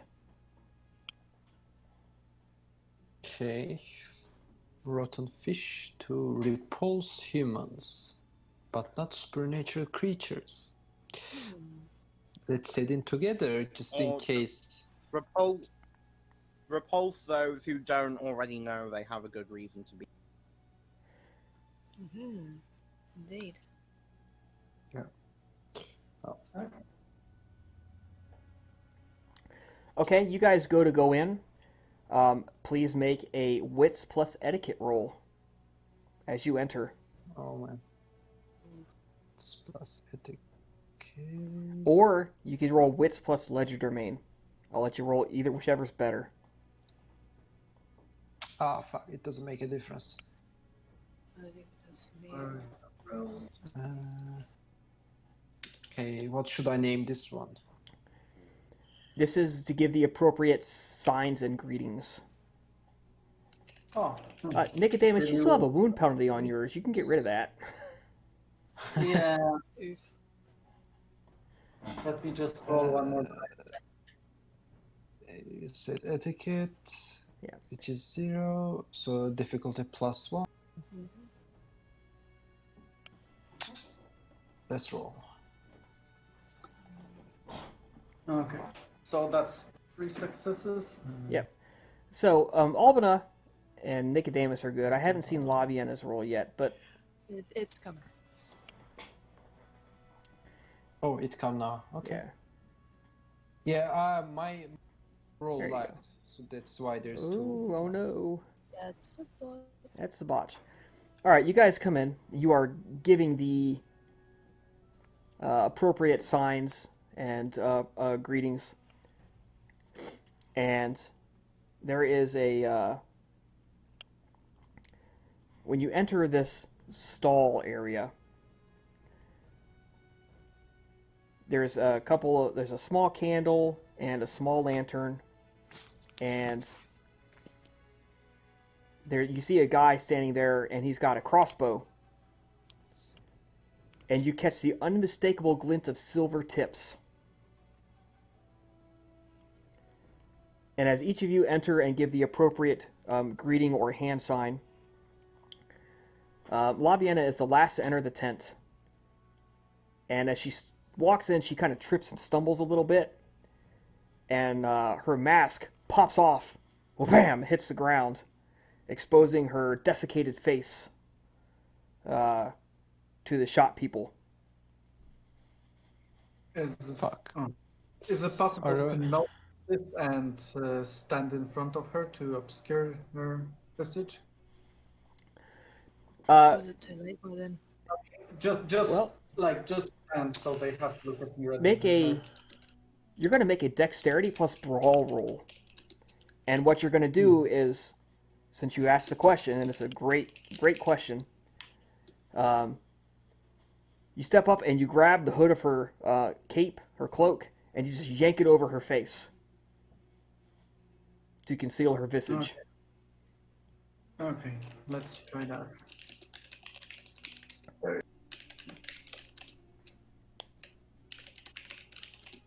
Oh no, I so rarely roll it that I don't have a roll. Ah. Great job. You are actually on this before her mask even hits the ground. As the 5 of you funnel into the area, you see her begin to trip, and you were like, oh man, there was a uneven step there. And as her mask just pops off, you just turn around just like that, quick as a snap of a fingers. Before the mask even hits the ground, you've got the hood of her cloak, and you just yank it over her face. And you're like, there, it's okay, you don't have to worry, baby. And the person with the crossbow has obviously seen nothing. He's like, that was weird, but okay.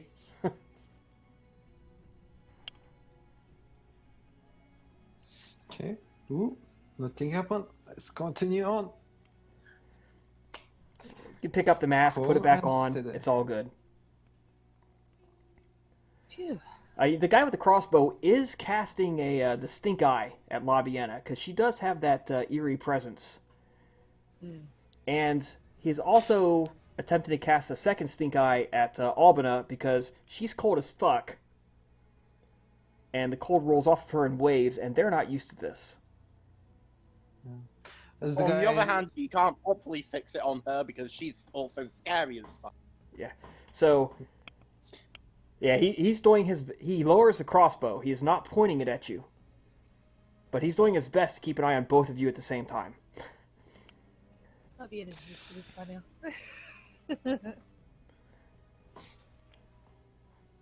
Comes with the territory. Right. So what you guys see is essentially 1.5 room layout. It has a countertop with some shelves, and you can still see little remnants of fish scales and guts and stuff on it. But in small wooden boxes, there are piles of herbs and stuff. And you can see how these herbs are cleverly hidden under the shelves. So when it comes time for the day market, they can just slap wood over them and put the fish on top.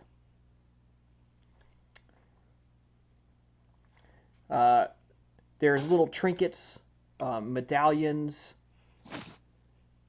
figurines, other such things, and it's pretty well packed in there. There's a bunch of stuff hanging on the walls. It's on the shelf. There are occult symbols of protection carved into the floor and on the walls and across the top of the door. And in fact, there is the symbol of Janus is actually carved into the door as well.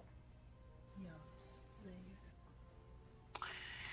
There you are those like vampire occult stuff, or does it? How much occult do you have? One. Nah, you can't tell. I have 4. A lot of what you see is nonsense. Yeah. But there are a couple of genuine, like the symbol of Janus, genuine. There's a couple of what you would recognize as white magic protection symbols.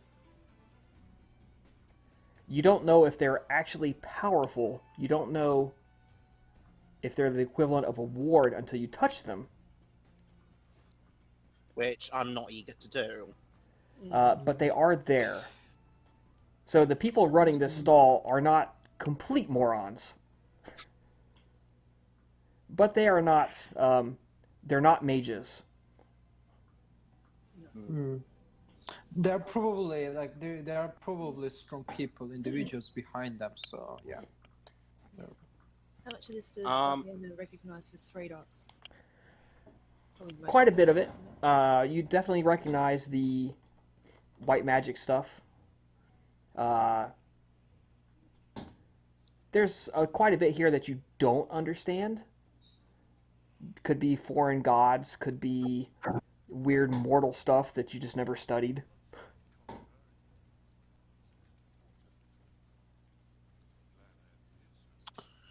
So, is there any item? I see in character. Is there any item that is interesting to us? I don't know. What are you looking for? No, I guessed it to others. I want to keep an eye out for any trinkets that look to actually be magical. First off. Yeah, same. Ditto. Perhaps, if possible, try to run my hands over.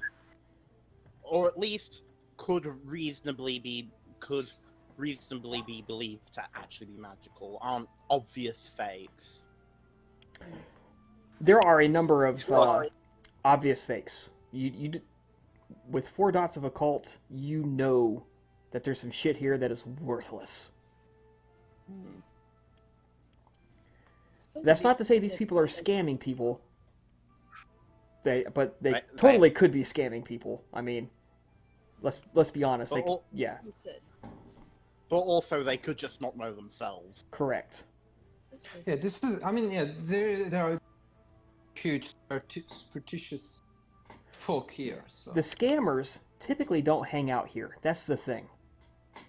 If they are actively trying to just fake fool people, they usually don't hang out here. That's why you had to give the appropriate sign to even get in here. Otherwise, they would have shepherded you right out the door. The way how the shop is looking at us, does it look like he recognizes what we are? Or does it look like he just thinks we're normal? It's an old woman.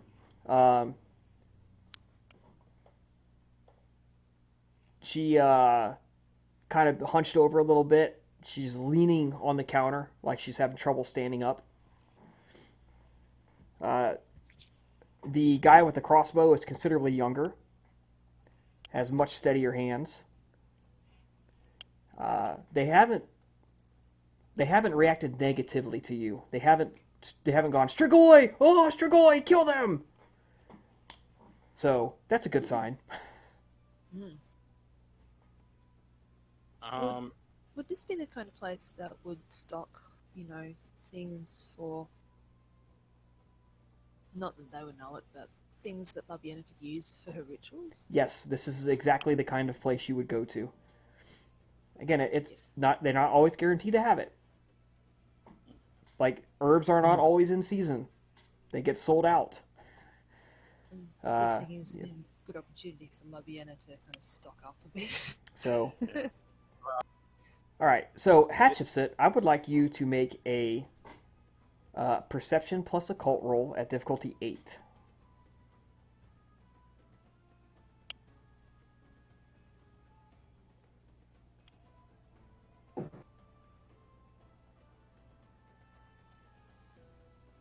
To suck.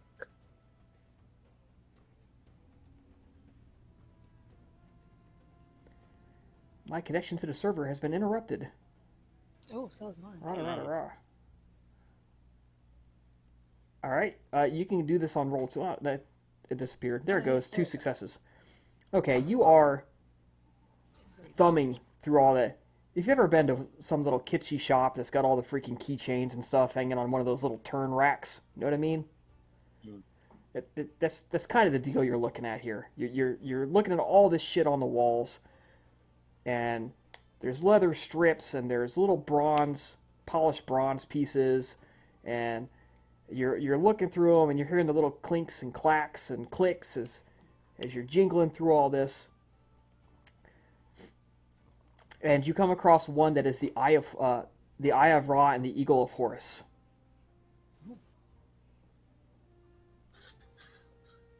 I'm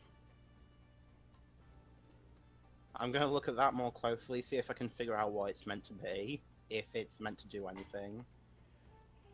And that's going to be intelligence plus theology. And also if I should buy it just to destroy it.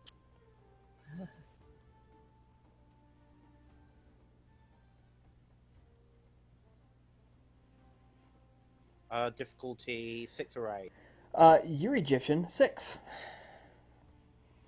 If you did not have Egyptian theology, it would have been 9, actually. But you have it.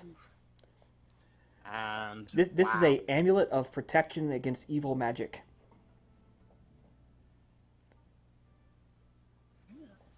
This may not work for you. Yeah, I mean, for understandably, like, detaching from hatred, even Hat would be like, okay, yeah, it makes sense why they would not want to give me their favor. Yes, I get. It would depend on what the creator of said amulet considers evil magic. Still,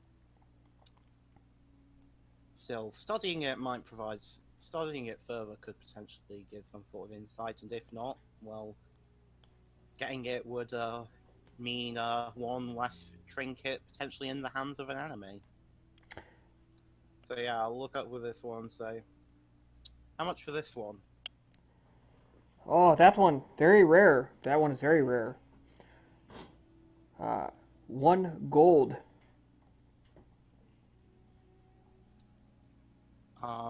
In resource dots, does that translate to a dot of resources? Any dots of resources? What's your current resources, not including your bump? What? Yeah, you can't afford it. Can I like? Are you going to ask for one of us to front it? Just thinking. Ideally, I'd like to get it, but is it?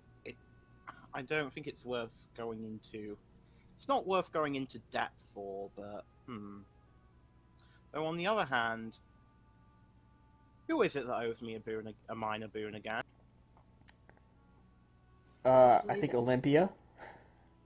No, in the coterie. I believe it was Olympia, I recall.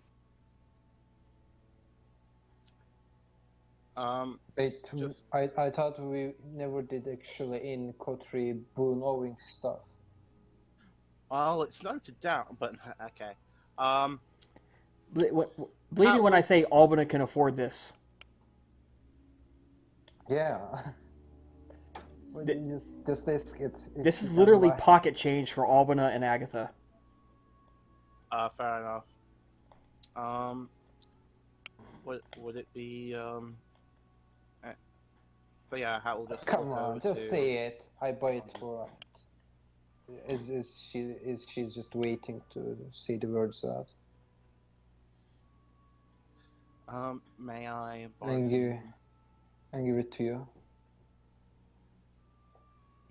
So yeah, buying the amulet.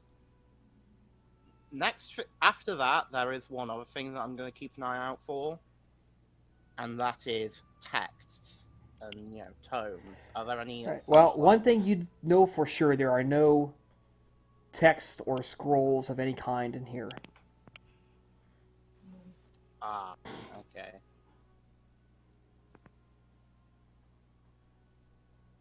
Whilst this is going on, Labian is obviously on the lookout for anything notable.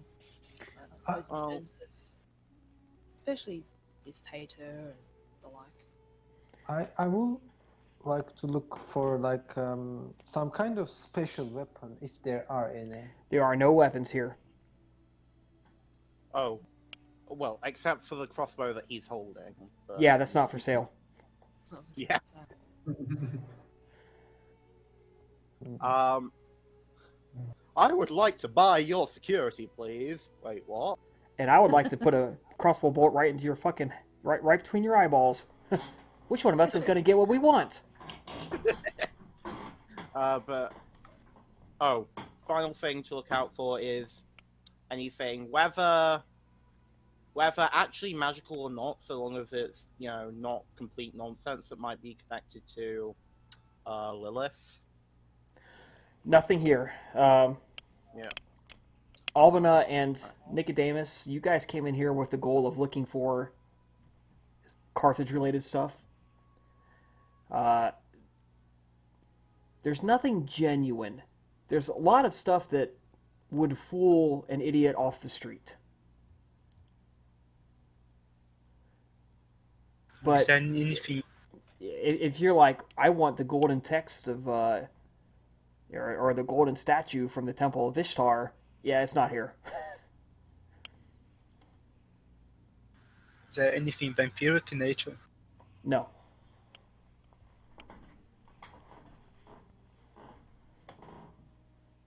There are no wooden stakes. There are no amulets of Cain. So there is nothing here that indicates vampire. Reprints from the Book of Nod. No. Have something that might ward off werewolves, seeing as the guy has a silver bolt. Well, there's nothing about werewolves, but you can obviously infer that they have encountered them before. Yeah. But is there only one guy protecting all of the shops? This is one shop, and there's one guy inside this shop. Oh, okay. My mistake. So, also, as I mentioned before, Lubian is just wandering around gathering all the supplies for rituals that she's running low on. Yes, Yeah. and they have that I've- stuff. They have certain herbs, sage, certain types of beans, things like that. They have ritual components that are grown in gardens, certain types of fungus, things like that. They have that kind of stuff. Is there like highly very effective poison I can buy? What is your herbology or medicine knowledge? None, zero, but I That looks am, tasty. Hey, that looks pretty tasty too. What's that? Oh my god. but I can also ask for help from others. Just ask them if they have Hey. some herb knowledge, if they can detect some good poison among the wilds.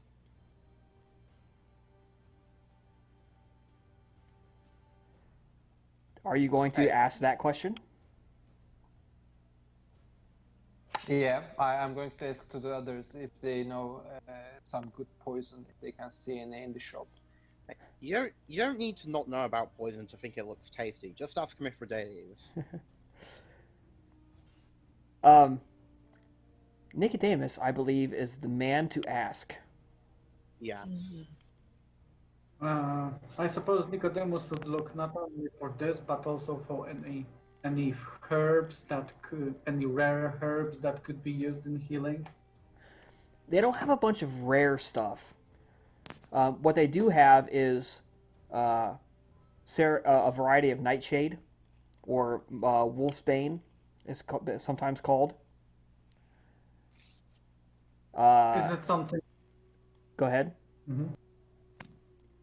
How difficult is it to get otherwise, and how valuable it is for the current practice?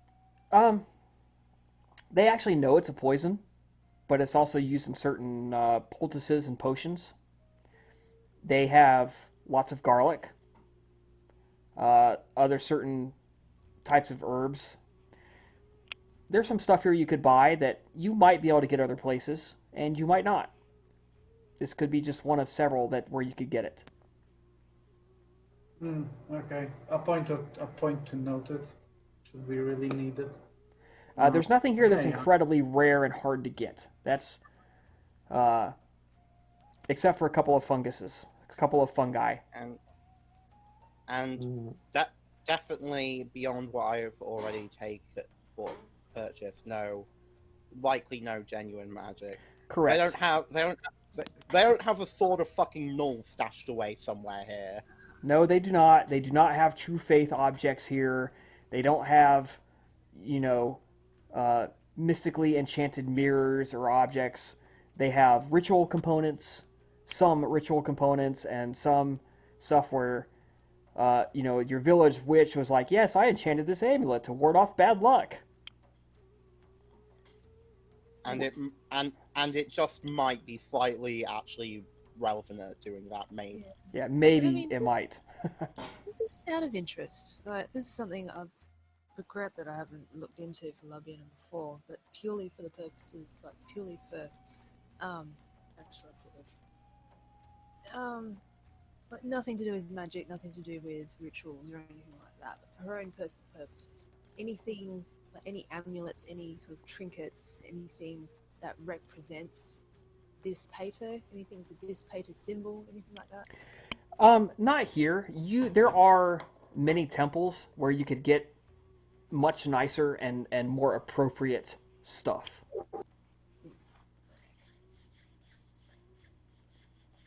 So there are a few temples in Rome where you can go and buy figurines and amulets from them, and that'd be a much better source to get them. Fair enough.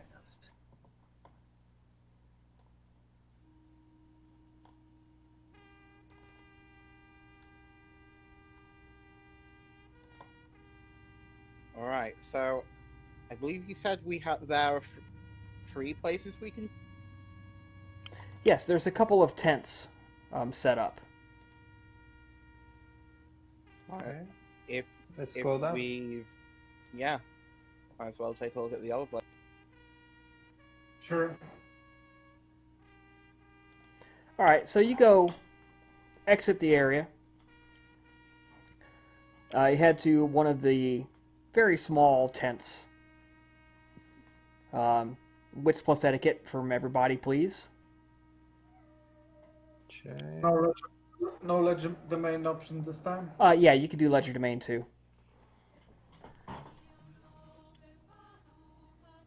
Hmm.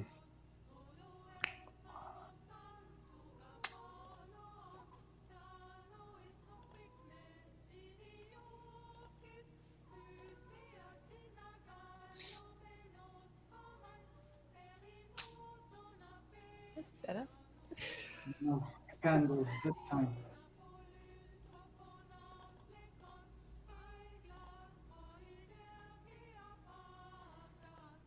I suppose I should go back and see how many rolls people made. All right, I see 2, 1, 2, 2, 1. Okay. Yeah, you guys give the appropriate greeting or sign to let them know that you're not a dial or a lictor looking to come and shut them down. They whip the cloth off of the small counter in front of them. There's lots of pretty little stones they claim are magically enchanted, quote unquote. Little pieces of jewelry. If you're looking for something super nice, you can get better jewelry at the silver markets or the gold markets. But you can spend some time looking through this.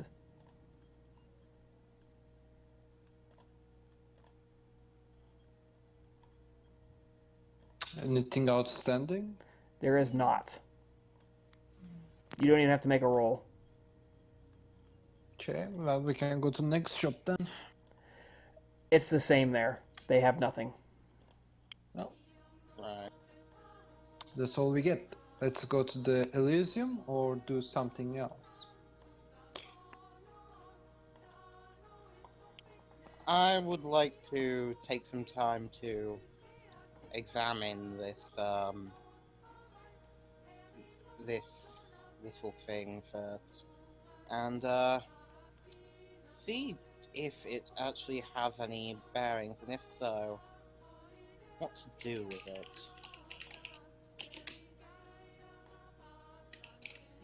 I will catch up with you when I am done. Okay. So yeah, Hat's gonna be spending as much time as she needs just trying to examining the amulet closer, trying to really figure out what's up with it, however much she can. Obviously, she isn't gonna know everything about it. And if it looks like there's no potential other way to use it to her advantage, then probably figure out a way to just defile it. Okay. All right. So you guys head off to the Elysium.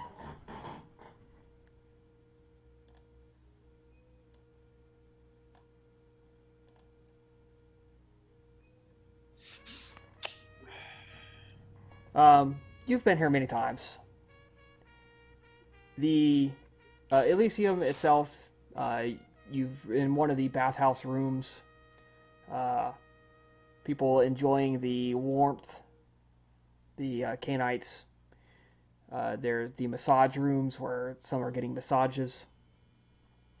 You see the adherents of the Road of Sin minus Camillus are grouped up together. Anconia, Messalina, Drusilla, and Marius Servius Postulus are talking together softly. Okay. There are, of course, many others here. Do they see me? The sinners? Do you make yourself known to them? Not at first hand. Well, they don't Maybe acknowledge you then. later. Okay. They have their own business that they are talking about. Yep. Now, of course, Agatha, this might be your first time in a Roman bathhouse, because you're not Roman. You're from Capua. Yep. The rest of you guys are fairly used to stripping nude for these. At most, you have a very thin cloth. How does Agatha feel about walking around nude in front of everyone? Oh man, there's nothing to be shameful about. She's definitely up to that. She doesn't feel ashamed for being nude compared to, I don't know, rest of the people in that era. Now, what's funny is, as Albina, even in the heated pools, as she walks past, all the little water splashes and stuff on the ground, when she steps and when she walks away, there's little ice crystals left on the ground. Her supernatural curse overpowers even the heated pools. She knows from experience that it won't freeze the water once she's in it, but it gets pretty cold. People don't like to be in the water next to her. Probably say the same for Labiena, but I'm sure by now they'd be somewhat used to seeing a walking corpse wandering around. Yeah, I wonder if she could get enough fortitude to actually survive it for more than 5 seconds. Would she be able to make the sun cold? Not quite that good enough, but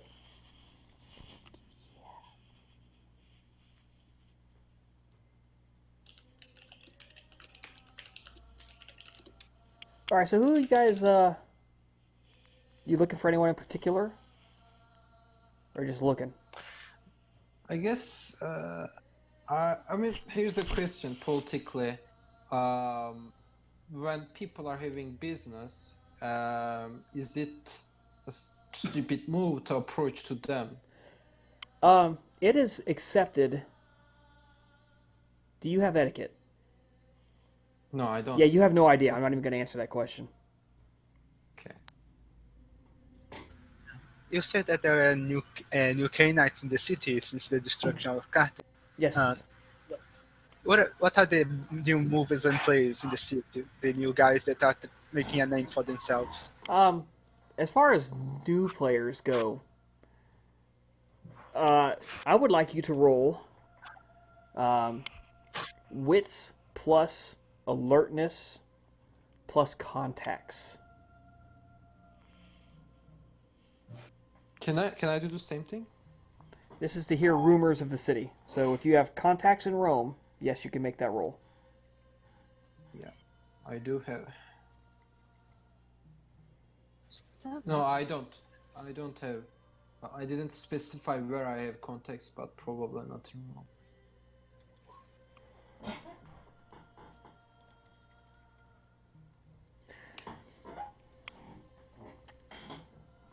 Okay, so Albina, word travels fast, and you know that already. Artemis, if you'll recall, had helped drive off several of the Etruscan Cainites about a little over 150 years ago or so. And now that she's no longer in the picture, they are already trying to make a name for themselves again.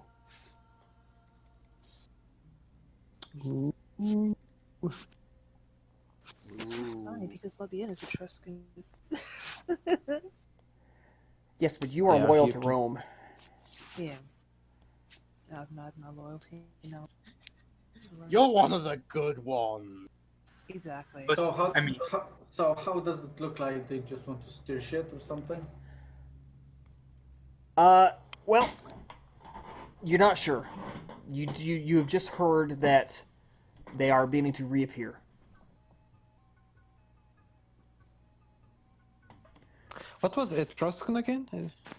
The Etruscans A- were a civilization that preceded Rome, and Rome essentially killed them and took their land.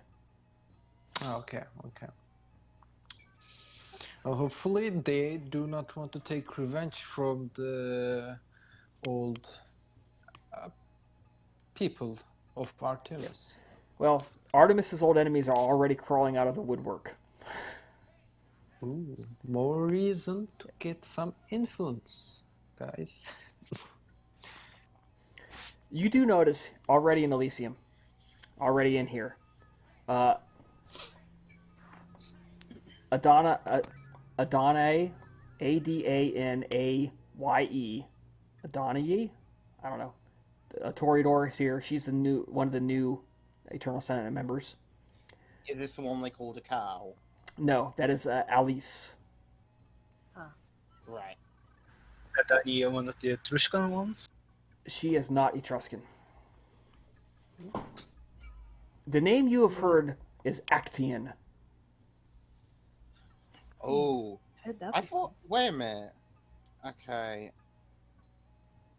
Was he the child of the one Artemis just killed herself, or was he the one she killed He is. herself? I can't remember. He is. She took on 3 generations at the same time, and he was the youngest. Right. So what do you mean by she took on? All right, so this is before you started. At a character moment here. Yeah. When the game very first started, 2.5 years ago, Artemis had essentially earned her place here by taking out a 4th and a 5th gen gangrel. Her and Lysander and essentially a small force of their private people. And Lysander was allowed to diablerize the 4th gen, but the 6th gen got away. Okay. Because they were a little busy trying to fight off a 4th gen gangrel, and it was kind of busy. And I believe other people present were allowed to take were allowed to taste a drop of blood on one of them as well. Yeah, to verify. Okay. Okay. So that guy is back, the 6th gen. Yeah. So, present, you see Lamdael, the Malkavian. He is a 4th gen Malkavian. Adonai, the Toreador. Drusilla Euphemia. Malkavian, I believe. She is Malkavian. She is a sinner. Aconia Messalina Alessambra, a sinner. You see Gaius Marcellus, neonate, child of Alexander. He was a battlefield embrace on the field of Carthage. Oh. So he is literally as old as your two fledglings. He might, if we're wanting to make allies, a rising star like that might be worth looking at. His sire is Alexander, a Ventru 4th generation, making Gaius 5th gen. Oh yeah. Oh. I mean, experience-wise, we are stronger than him. Do we know where he stands, Alexander, that is on faction-wise within the Roman politics? Alexander is a scion, Road of Kings. Oh, that's very good. Yeah. Okay. It's not Alexander the Great, right? No, it is not. Let me Alexander's description. I'll see if I can remember it. He looks like a curly-haired blonde Greek god. He is young. He looks like he's maybe 13 or 14. Why 12? Alexander comes to us. Hey, boomer, what are you Yeah, he was. Alexander was embraced in Athens in around 700 BC. He is 16 years old in appearance, as beautiful as a classic Greek god with golden curly hair. He is a beardless youth. His face is classically sculpted and framed in blonde ringlets. He has beautiful eyes with outrageous long lashes, and his eyes are dark brown flecked with hints of amber. Ooh. Shit, I lost my internet.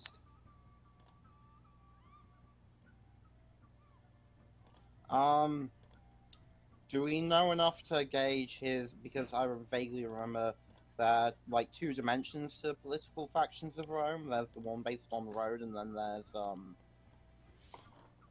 another sort of dimension to it of humanists, traditionalists, Rome advocate. Roll your intelligence plus politics.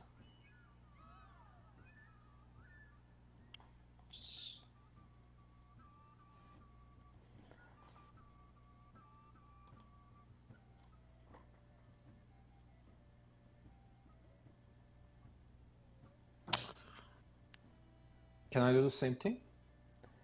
It's possible. You don't have enough politics to really make that roll at the moment.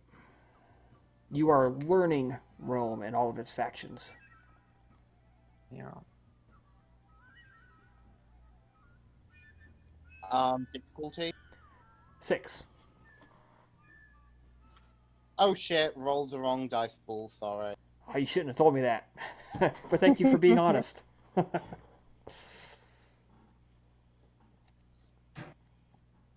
Not so different. It's still good. Yeah. He's kind of a neutral.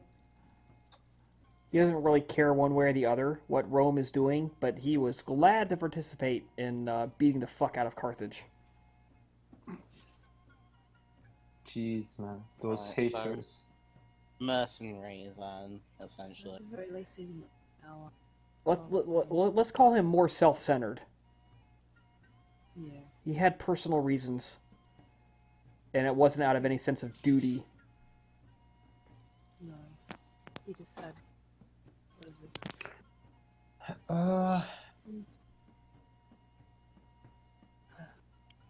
Forget the word for it. And as I said, there are other neonates, new ones around. Not too much more of consequence, though. I have a question. Is there games in the Elysium? Like games kindreds can play with each other? There's a gymnasium where you can wrestle or fight. There I would like is. to go there.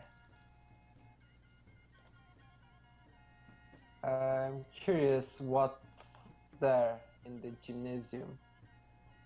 Or I should say, who is there? There are. Actually, right now at the moment, nobody.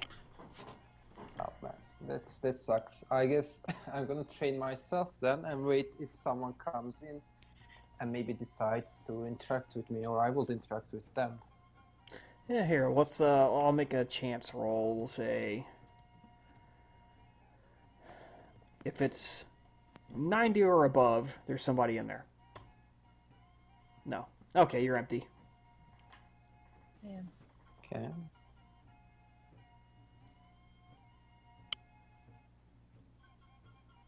Like throughout the night or for some time? How long you gonna sit in there by yourself?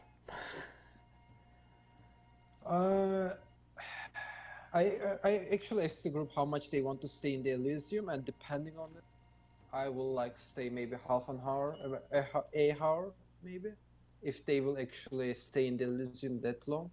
Okay. Others, Eventually, as you are wandering around, you see a fat man wander in. The rest of you guys recognize Valeronius.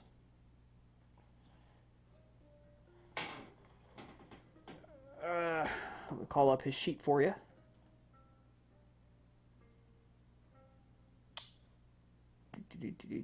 Where is it? Where is it? Where is it? Gaius, Alethea. Oh, come on. Hey, you know what? I'll just put it on Discord.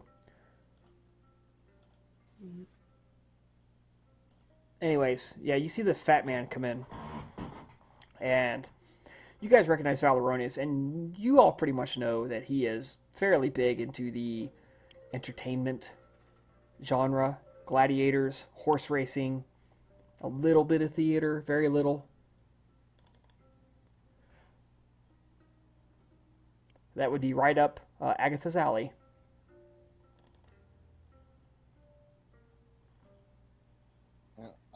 Sorry? My Maybe ally? a good, maybe a good idea to present Agatha to. Yes, Agatha from Camillus, from Capua, which is famous for its gladiator schools.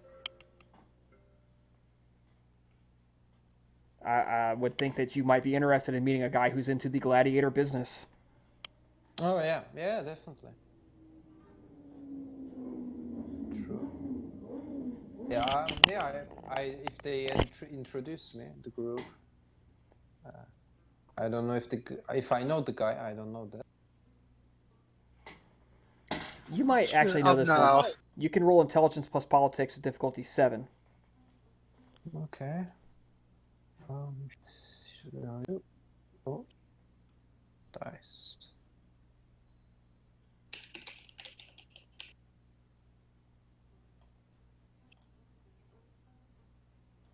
Politics, difficulty 7. Okay.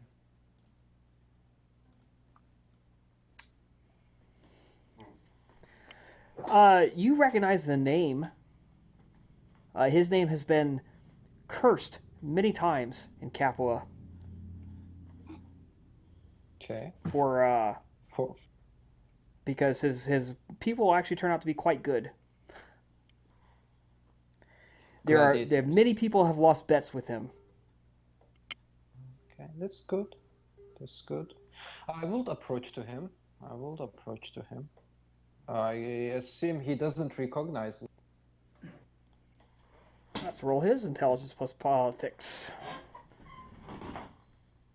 This can be diff 8 for him.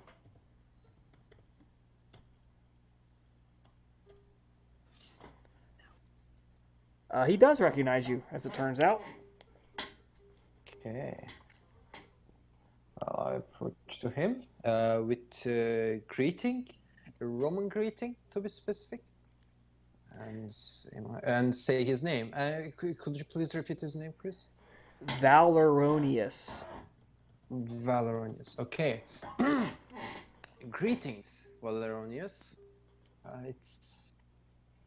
It's a surprise to see you here, but a good surprise. It takes him a moment to place you. And as he does, you can see that he ogles your naked form quite lecherously. Mm-hmm. But then he meets your eyes. He says, Agatha Ira, never would I have thought to see you here. And he is speaking in Latin. Okay, I think I do know Latin. Yeah, you do know Latin. Well, I'm finally tired of the dusty fields and dreary buildings of Capua. Well, it's quite true that compared to Rome, it stands quite small, but it does have its charm. It has its charm.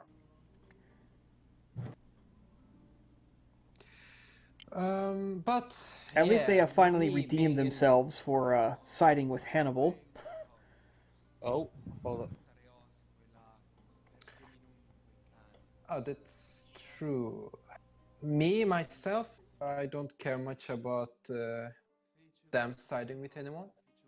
It is also the same reason I am right now. You might not know it, but I pledged my alliance to Prince Camillus. You can expect to see me in the city more often now. I'm sure we will have quite many chances to interact with each other, considering you are quite close to me in the business. How wonderful. You know, competition makes the game better, improves it. Don't you agree? I love competition. It makes my undead heart almost beat again. Roll perception and fit. Yeah, sure. Can I see if he is being sarcastic or if he's being Sure. honest Roll with that? perception plus empathy, difficulty 6, for against his manipulation plus subterfuge at difficulty 6. Perception, empathy. Okay. Insight. Let's call it insight.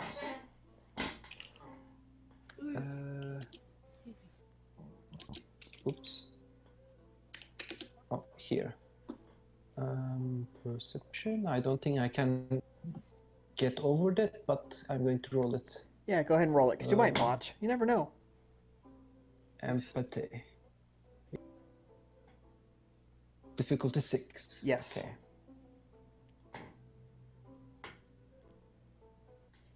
So close. So close. Was that equal? 4 and 4. Tied up. Okay. It seems like he means what he says. Okay. Yeah, sure. So, would you like to, tell me when your people, your gladiators, will do their next show? I would like to come. I would love to come and watch, experience it. Of course, if it is at night. Oh, well. I guess depends on how eager you are. I could always summon a few of them here tonight.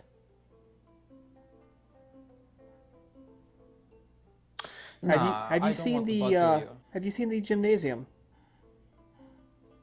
Well, I actually came from there, expected to see some people, maybe interact with them, but it is so empty right now, sadly. Seems like the Romans do not really prefer the physical stuff. Well, it's not like we have to exercise. Yeah, that's true, but it is fun. It is typically used for demonstrations, meetings.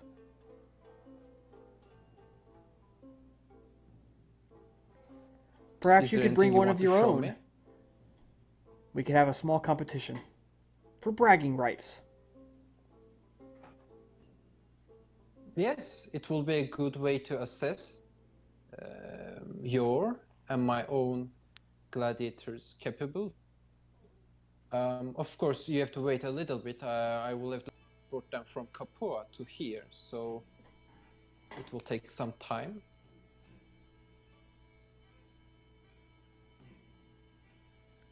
Ah, I see. Ah, well, patience is a virtue. Yes. In a business, you should have a patience or things go bad. I do believe you will know that. It is necessary to be patient enough to know when to take risks, when to be bold, and when to not take an action. But I shouldn't be the one who is teaching you those. I'm sure you know that. Oh, I was just thinking that perhaps you could have used a refresher before you stormed the gates. Out of character, what do you mean by refresher? Like a blood? You could have used a lesson yourself. Okay. He is obviously referring to the fact that you no longer have the guard dog with you. Ooh. Oh, okay.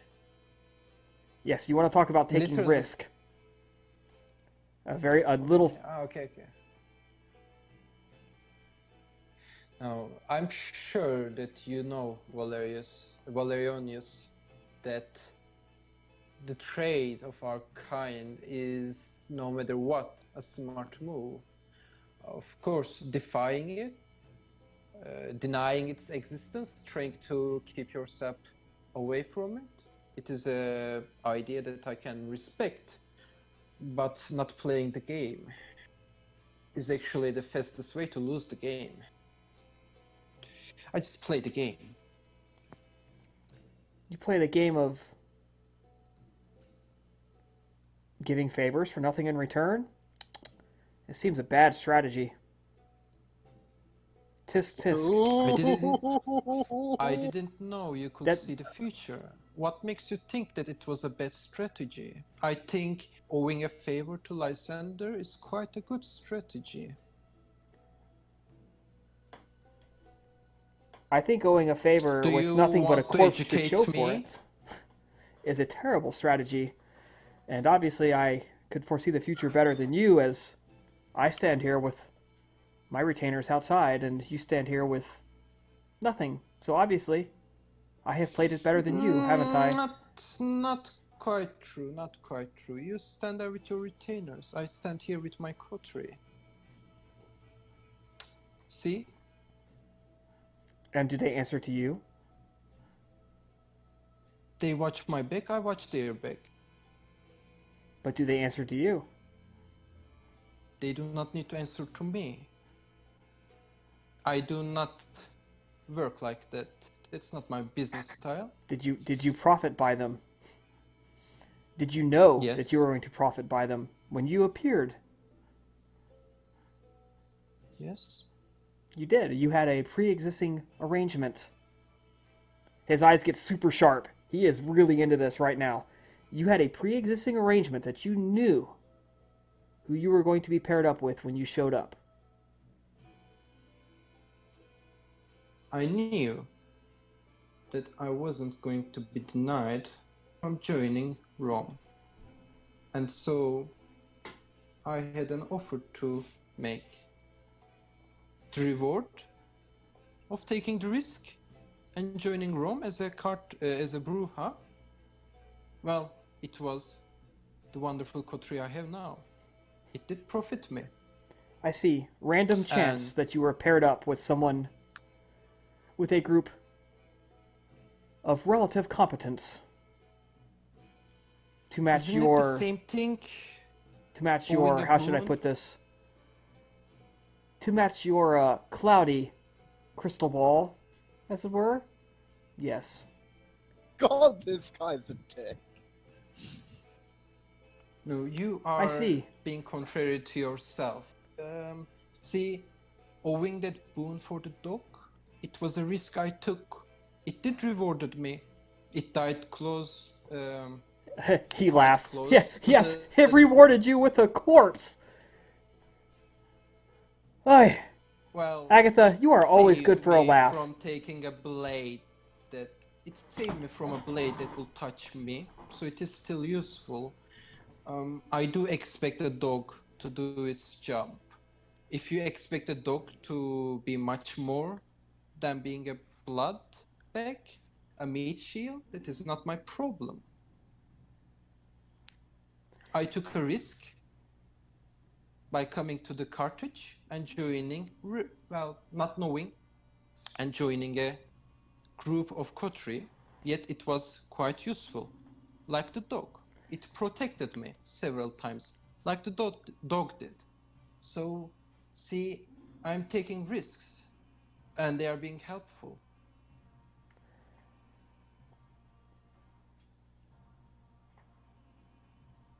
Trusting in the workings of chance is akin to going to a Malkavian and asking to be told to show new sights. Not quite worth it to me.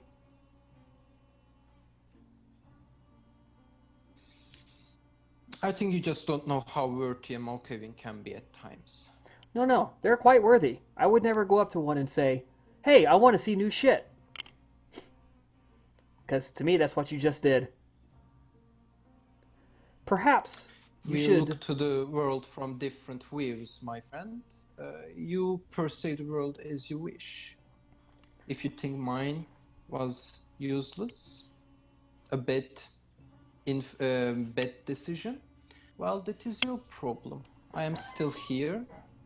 I took my share of reward from Carthage, and I took my share of respect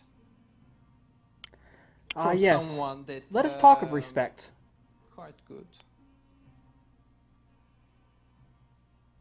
Your lineage, you betrayed your own lineage. You betrayed your own blood No, I for did the not. mere chance of coming out on top. The random workings of chance and fate. Quite bold of you. Quite silly, but quite bold. No, no, no. No, you are mistaken. I did not Remind betray me, to my blood. remind me not to trust you with my back. Otherwise, you might simply chance stabbing it.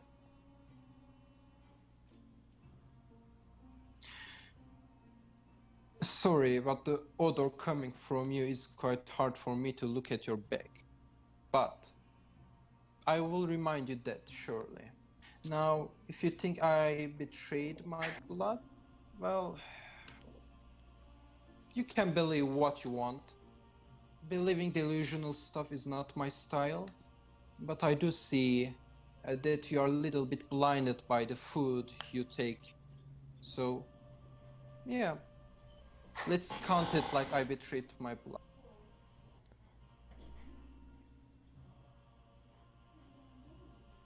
What else do you call striking back at family?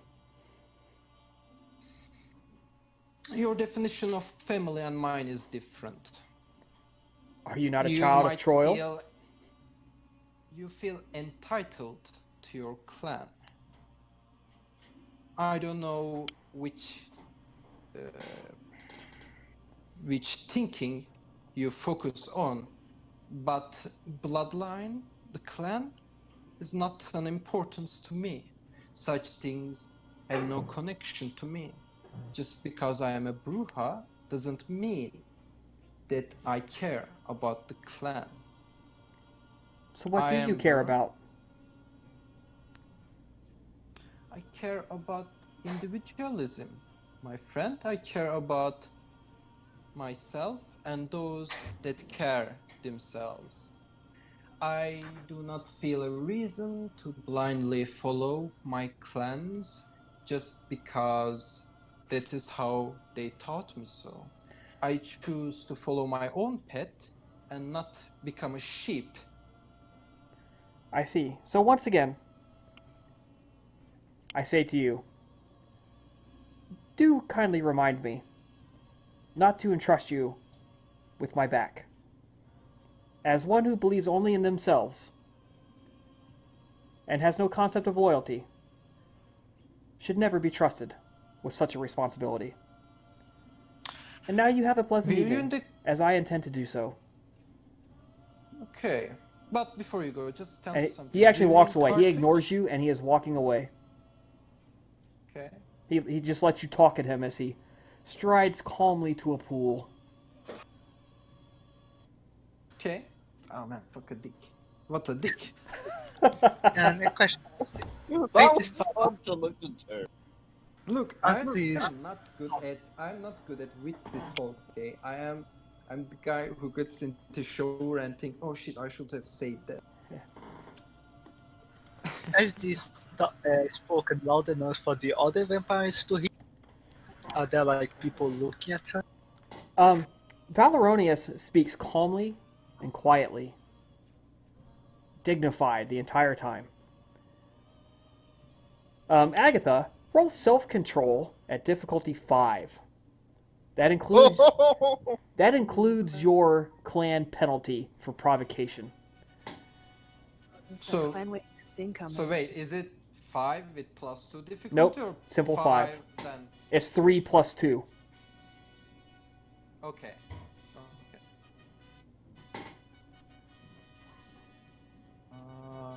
Frenzy. I do believe they made it to the sheet. I'm not sure. No. Okay, I just roll 1 die. Oh, that's willpower. Difficulty 5. Mm-hmm. Ooh. Okay. So, this was not frenzy, this was tone of voice modulation. Do you want to be calm and collected, or do you want to start getting heated? It's up to you. No, I will be collected. Okay. I wouldn't be heated. All right. You only hear this whole conversation if you are trying to overhear it.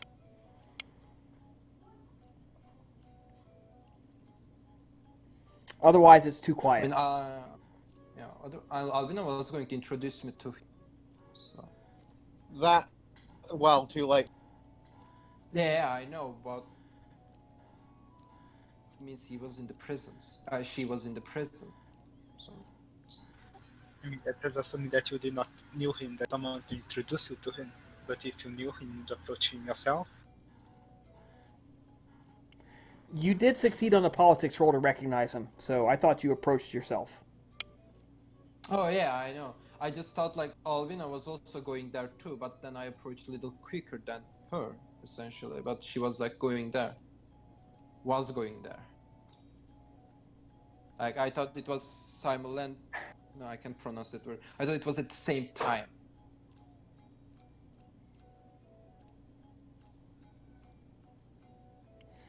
Albina, do you want to be next to it or not?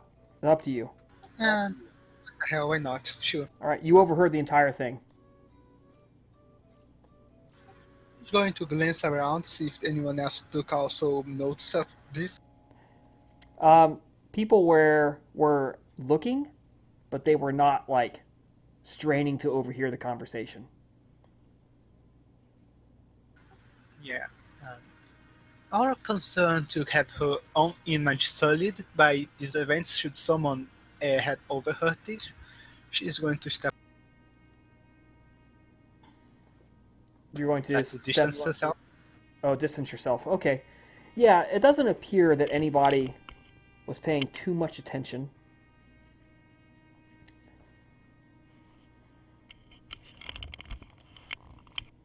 So, but that was a very prudent move to, I'm not involved in this conversation. Let me back away. Good move.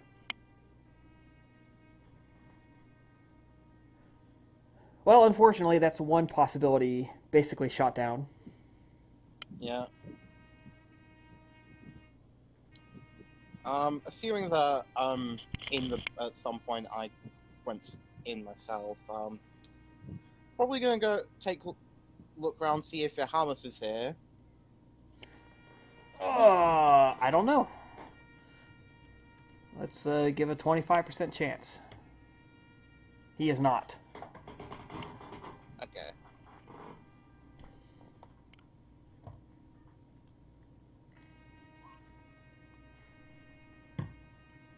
Any other familiar faces around? Besides the ones I've already described. Yeah.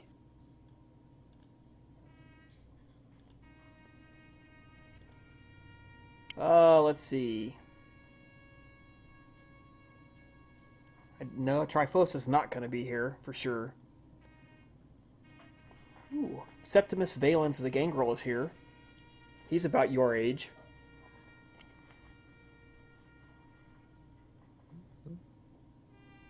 Okay, well, interesting. Ooh, Gingril. I wonder if he does know someone called Actaeon. The Assamite Gulzar Shadi is here. Okay. I'm sorry. I just need to step back from it and just note that I heard that as goals are shoddy.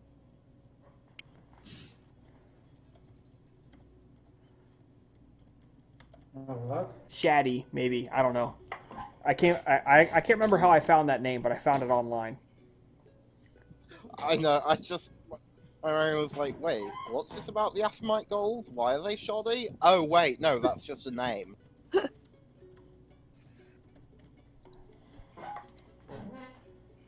But yeah, Just funny. All right, so yeah, like I said, there's several of these pools where you can go and relax, talk with people, try to make more conversation.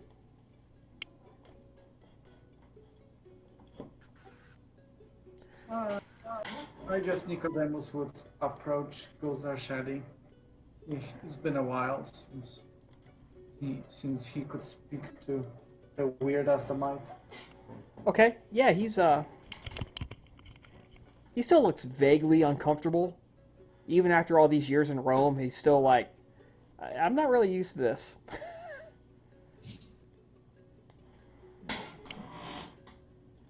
Good evening.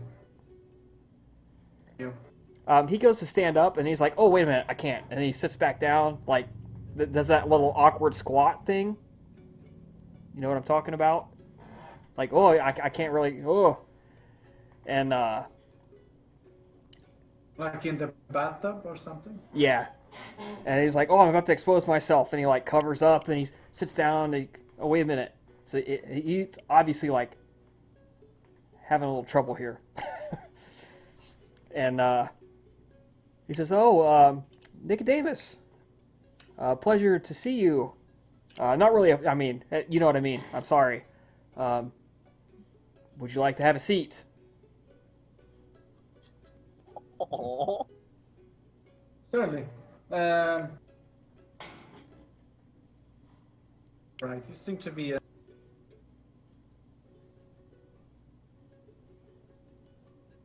I completely lost you there. is there, the question was, is everything all right? You seem to be on edge. Oh, no, it's fine. It's just, I get so confused. My homeland's not like this at all.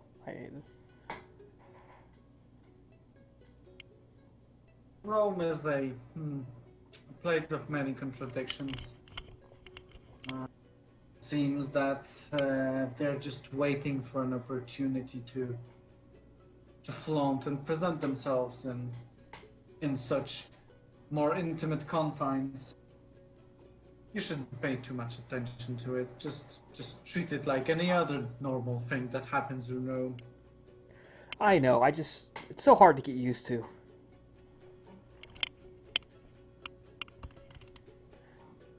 On that note, it's quite surprising to see you frequent the Elysium, if it brings you discomfort.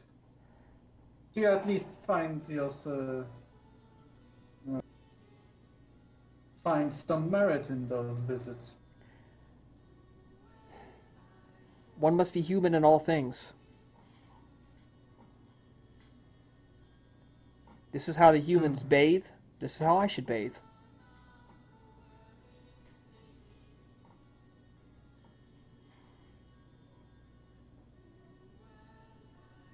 Yes, that's a reasonable approach. So, what have you been up to recently? Oh, well,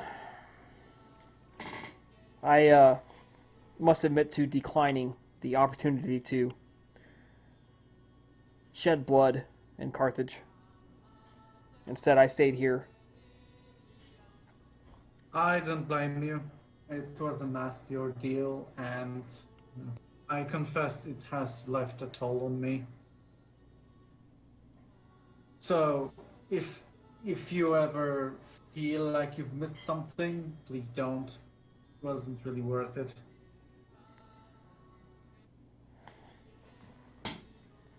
Even though probably there was some glory in it, I don't really find it too elevating.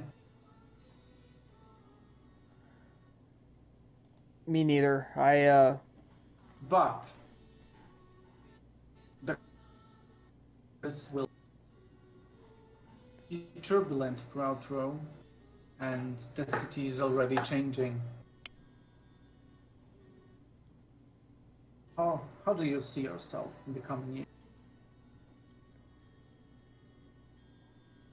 It is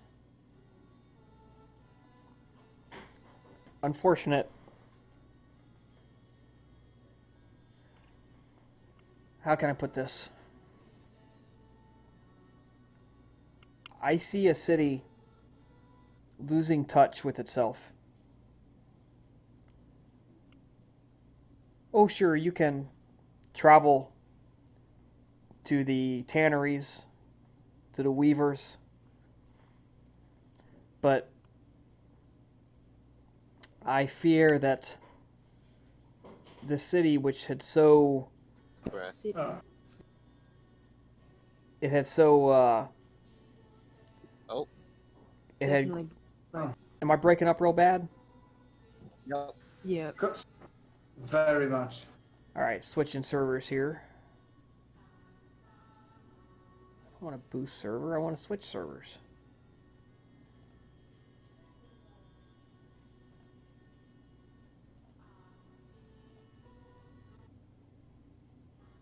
Okay.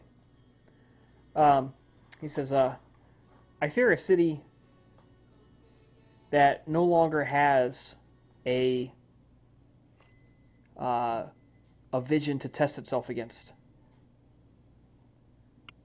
Really? They had a purpose before. Now, I wonder what that purpose is going to be. I look around at many of the elders that surround us, and I see the same decay. And I worry that these elders that had formed themselves as pillars of the city, that the decay of these elders will now spread.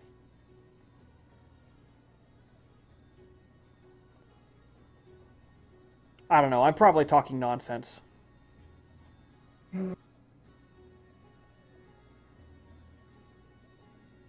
Well, we're yet to see what's going to happen to all of this, but it's it's definitely a thought of merit. But on the other hand, we have an ever-changing city, ever-evolving, well, empire now, and it's been growing and constantly changing, and new kindred have been flocking into the city, and furthermore, with the unfortunate perishing of Artemis, it shows that nothing is eternal, and that change will always accompany congregations, populaces. Speaking of, are you okay? I strive to be, but thank you for asking.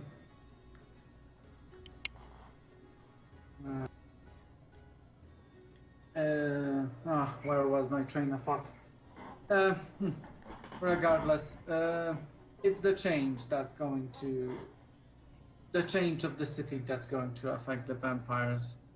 Of course, too many of them. It's just another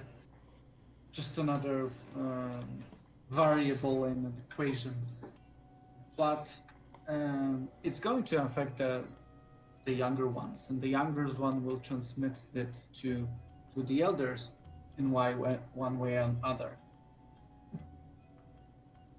The decay,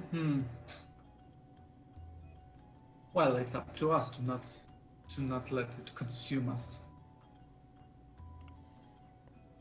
And on this note, I actually find myself with a with seeking new perspectives, as I'm now without Artemis's guidance.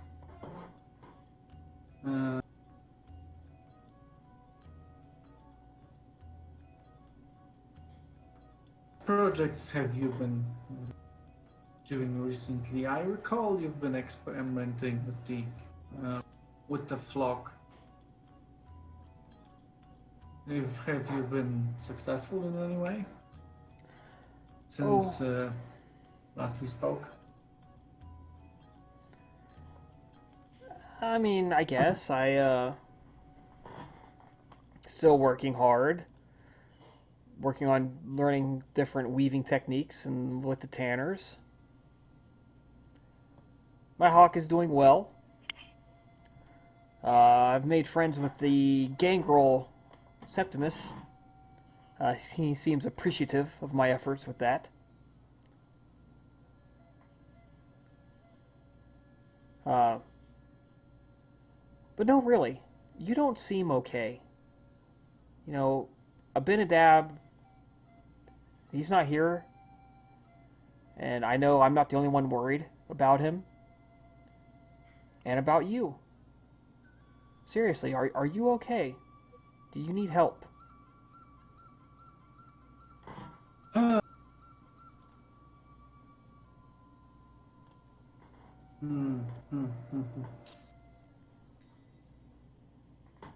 Well, I'm afraid you can't give me, but you can't really remedy the affliction I suffer. Uh, it's the only thing that's going to help me is time and a lot of thinking. Obviously, a lot has happened. It's not just Abinadab; it's also Uziel, and uh, and the loss of Artemis obviously hasn't really has affected me as well. But don't worry, I'll overcome this one way or another. It's it's going to be mm, quite different the with the household being empty now. But I am thankful of the thought. I hope uh, I hope we continue be on those on such good terms. You're not alone. Uh, If you need help, just come see me. and and if you need any assistance, the offer is extended from my side as well. So you think? So you're also saying that that Septimus uh, is a is a decent soul? He I is. He's a pretty decent guy. He's not he's not all snarly like many of the other gangrel are, and he's not into just killing. So I haven't given up hope on returning him to humanity, but it's a long path to walk. Mm-hmm. Hmm. Well, the reason I'm asking is that with a lot of changes coming, we uh, we who do not hold much sway and much power uh, should support each other to not fall prey into the madness of the politics. So you could say I'm looking for more evenly minded individuals.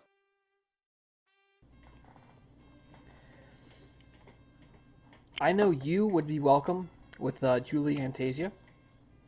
I don't know about the rest of your coterie over there. Uh, yeah, I was considering looking up how the humanites, uh, if I could fit to the humanites. And who knows, maybe I'll be forced to, but it's it's still a lot of politicking, and I'm certain there are old dependencies, and I'm viewed as uh, me and the rest of my country are viewed like still viewed from the perspective of former Artemis's pawns, and those grudges uh, between the elders can run really long and really deep. Well, I don't know. I'm not much for politics, but the rumor is that the first citizen is going to pardon Lysander and welcome him back to the city.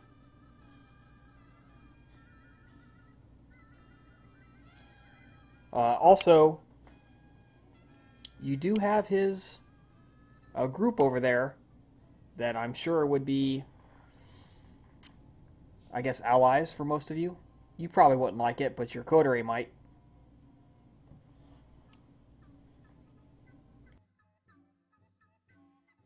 Mm-hmm.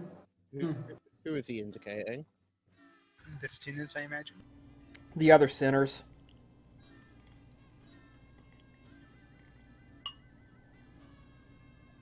The Lasombra, the Malkavian, and the Nosferatu.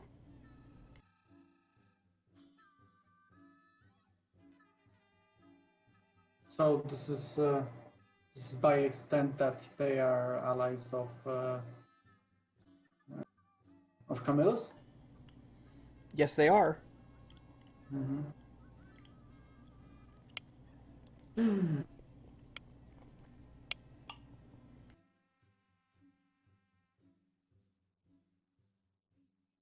With Nicodemus, uh,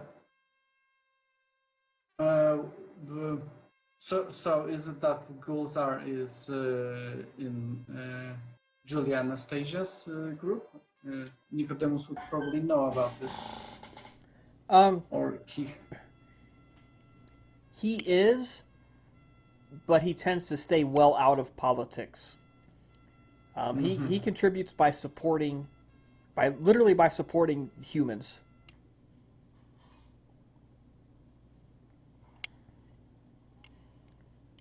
He doesn't do the political games. Yeah, he doesn't do the subtle insults and the provocations and taking over people's domains. He literally just helps by propping up humanity. Ultimately, a futile path, but one he has chosen to walk. Can you repeat that one? Ultimately, a very futile path, but that's the one he has chosen. Mm-hmm.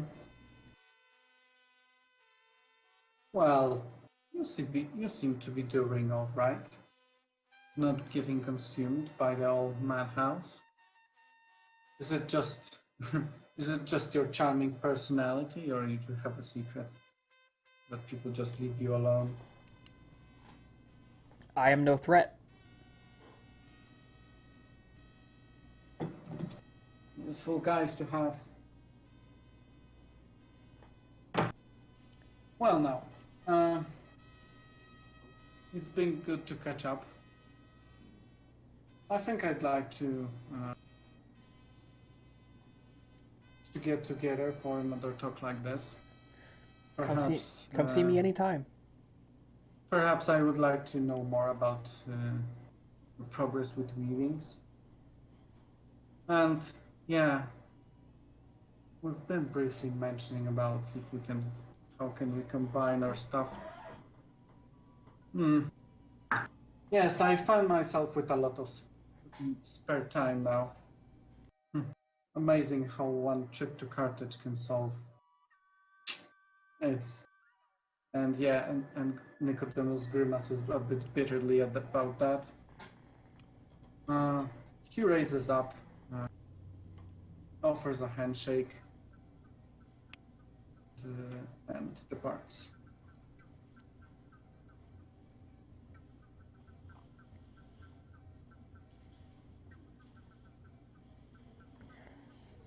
Right. Well, he lets you go.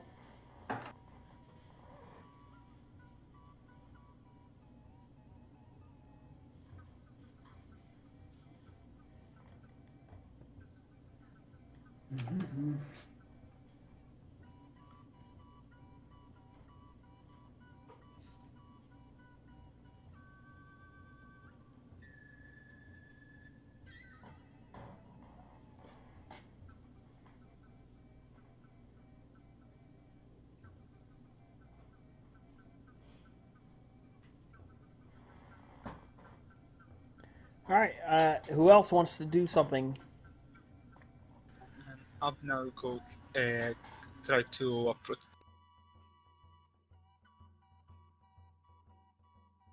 I didn't catch who are you going to go see? the group of sinners. Okay. They are talking very earnestly among themselves, and they fall quiet when you approach, but not in a bad way. They kind of look up to you, and it's like I said, it's not bad. It's not like what the hell are you doing here, but more of a oh, what's this person want? Does she recognize all of them, first of all? Like, how familiar is she with? You have been in the city long enough that you all recognize each other.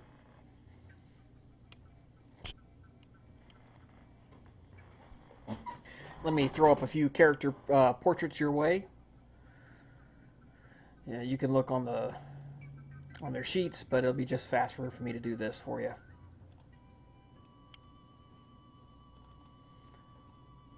And the rest of the clan.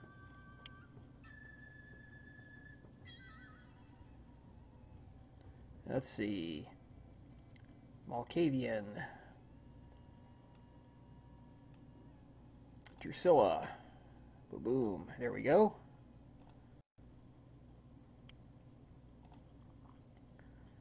Nosferatu. Servius Marius Postulus.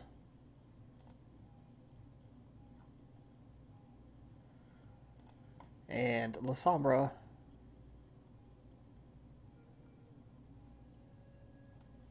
LMN. There, okay, I gotta scroll up some. And Kana Messalina. There you go. That's who you were looking at. Those three characters. Lounging in the pool, their slaves, rubbing their skin for them, working the warm water around their bodies to simulate, I should say, a little bit of natural blood flow, keep it from pooling in certain areas of their body.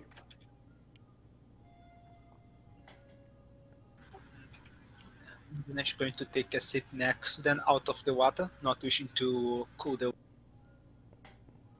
Oh, they're very appreciative of that.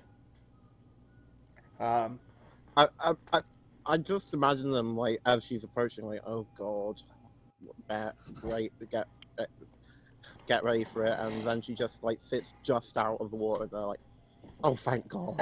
Yeah. All right, I got to look up Auspex. Auspex. I need the roll for telepathy. I believe it's perception and empathy, but I have to double check. No, it's not. It's intelligence plus subterfuge. What is your willpower? My willpower Yes. is 5. Okay.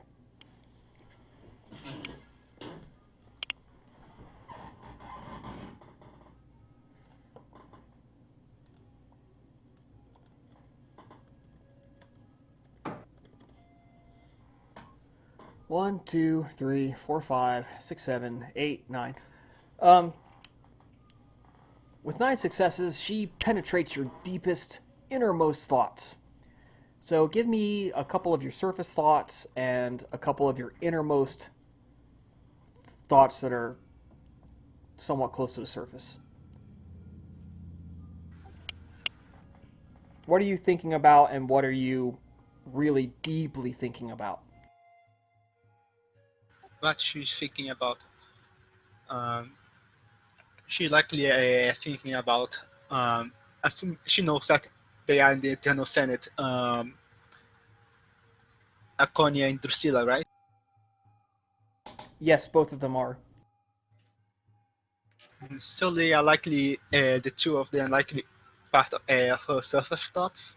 She's thinking about their position, especially about Drusilla, seeing she's one of the companions to Camille.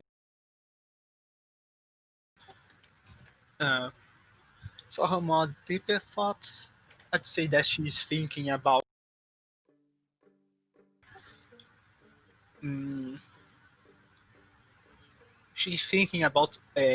what would be the best way running through her head, the best way that she could try to ingratiate herself, make herself, if not, if not appear as a friend or a protege, then the very least someone that they like to spend the time.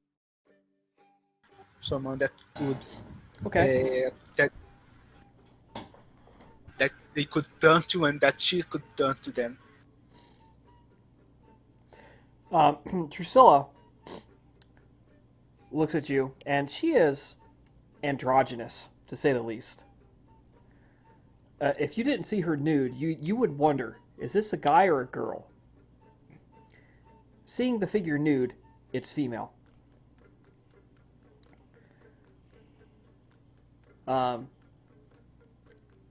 She kind of lounges back against the stonework, and she gazes up at you with a little smile on her face.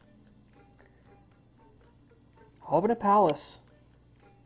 How wonderful for you to join us. Did you enjoy your time smashing the enemies of Rome and the opportunity to unleash your full potential? My only regret is that it ended too soon.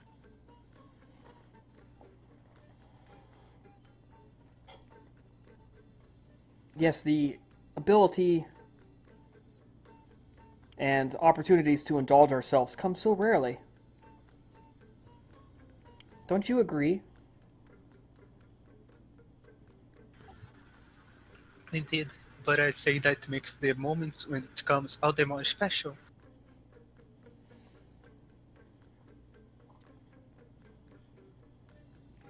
But they don't have to be. That should be our choice.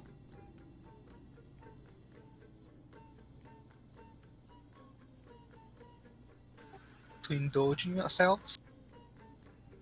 Of course. Of course.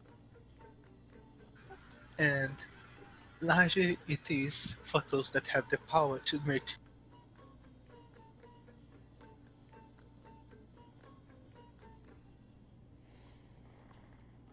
You could have that power.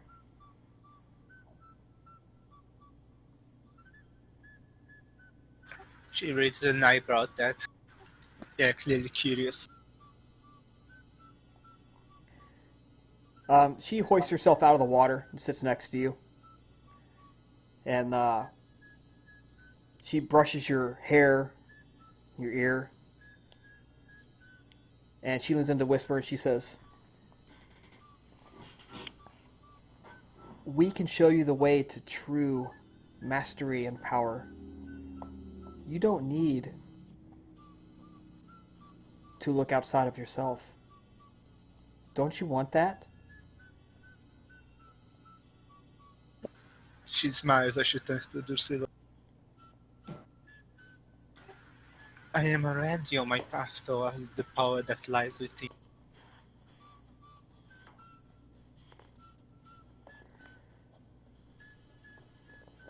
Please. Obtenebration? Your disciplines? These things are but playthings to what we can unleash. To rely on outside power is nothing compared to what we can show you.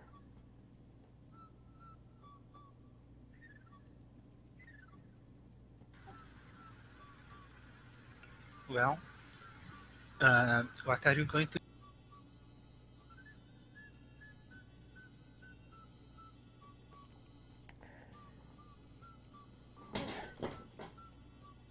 She continues to stroke you. She is quite skillful in eliciting sensations from your body. She leans in, she says, "It's okay, you only need to master yourself. The greatest power, the greatest tools are that to be found within. When you have no more fear, all is yours.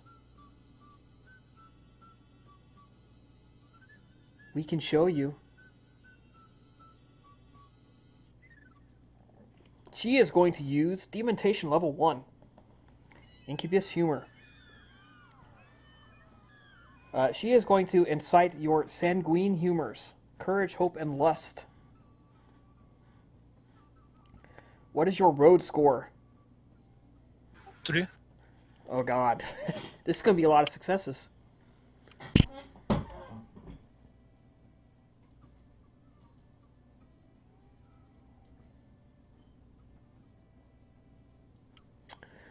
All right. She is rolling manipulation plus empathy at a difficulty of 3. 1, 2, 3, 4, 5, 6, 7, 8, 9.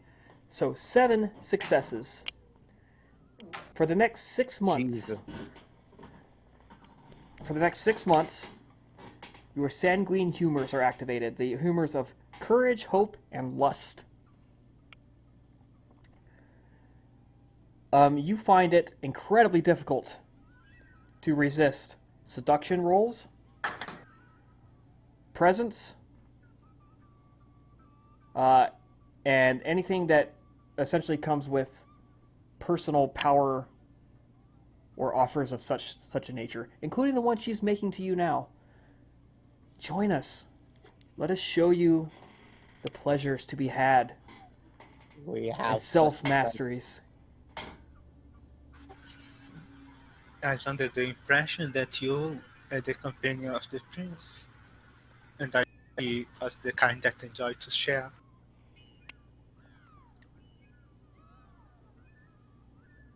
She continues attempting to seduce you. She is rolling appearance plus subterfuge. Let's say...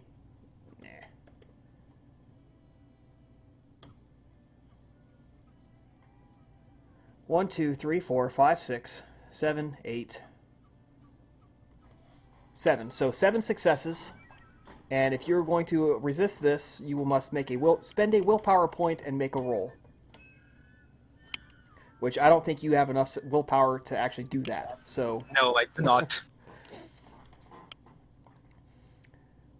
she is making not so subtle overtures that she is going to lure you into physical pleasure and allow you to bite her.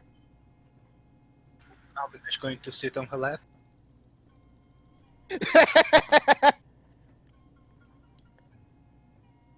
She shivers. Oh, yes. Oh, the sensations. The indulgence. This is power. This is control. To cast off the chains of others. And she's whispering this to you. This is what you can have. Swear off the chains that bind you. Join us, please. And she is caressing your body, your sensitive erogenous zones, nipping at you just very gently, not breaking the skin, just little tiny nips, nibbles, kisses, caressing between your legs.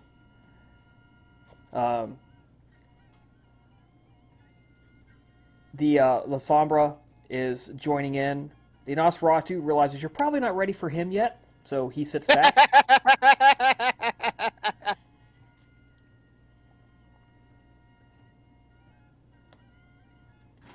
And somehow the Nosferatu is at least as skilled as the Malkavian, if not more. Alvin is going to take on the breast of Drusilla into her mouth, and she's going to... Okay. Sink your teeth in? Yes. Okay, you guys watching this see Albina's teeth descend, and she bites into the proffered breast. And you see Drusilla throw her head back in pleasure at the power of the kiss. And if you guys are going to intervene, now is your opportunity.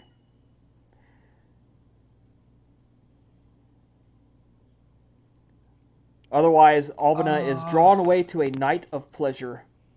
Um. I, Oof. I think that for Labienus is one of those things, like knowing that these are kindred.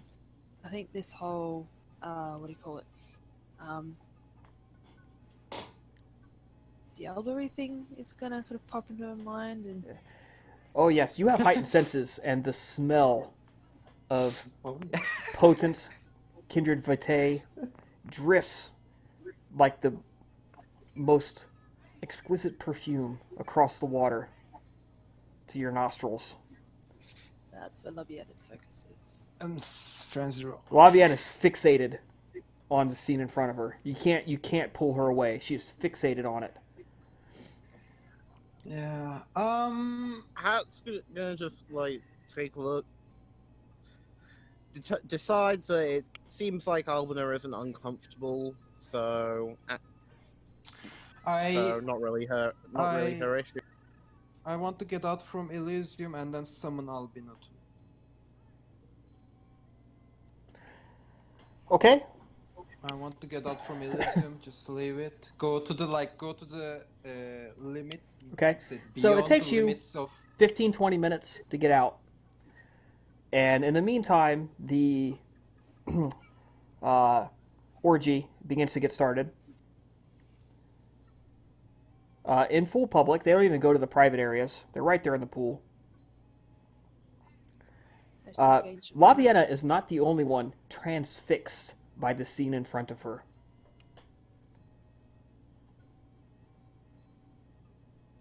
Some are in horror, some are in jealousy.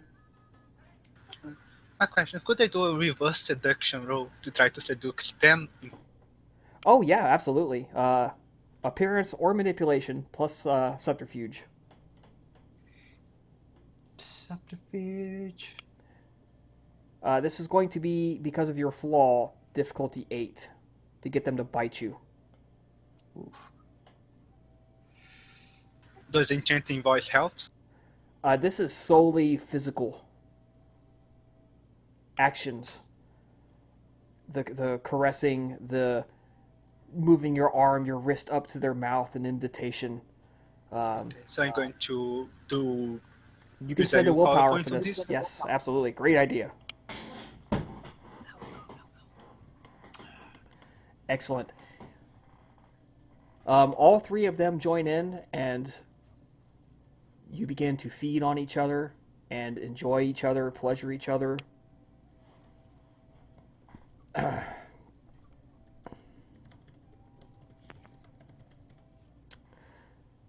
As you feed on each other back and forth across bodies, and they show you the pleasure to be had in throwing off the chains of societal expectations.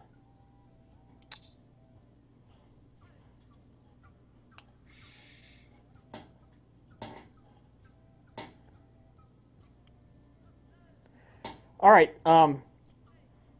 Agatha, presence roll. Yeah, I have to check what I need to roll.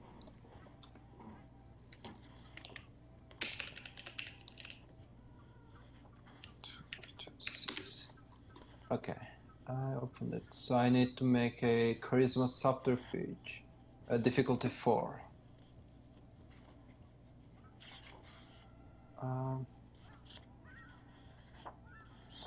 Sorry.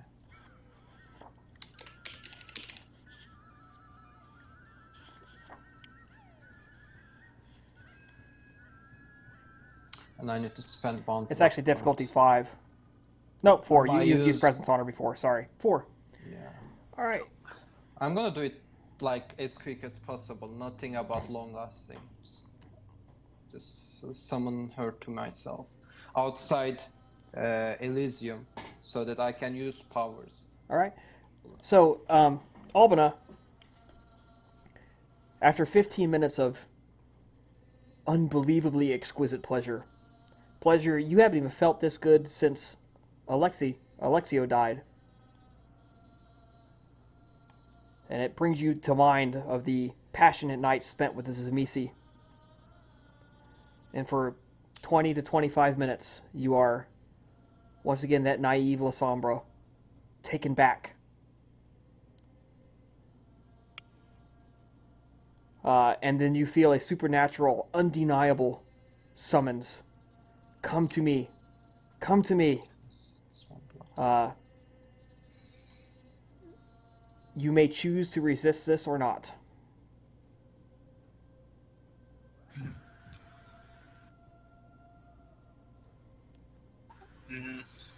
Fuck. This is very hard to know because I'm going to do a roll for self-control on this, if that is alright. Yes, that's a great idea.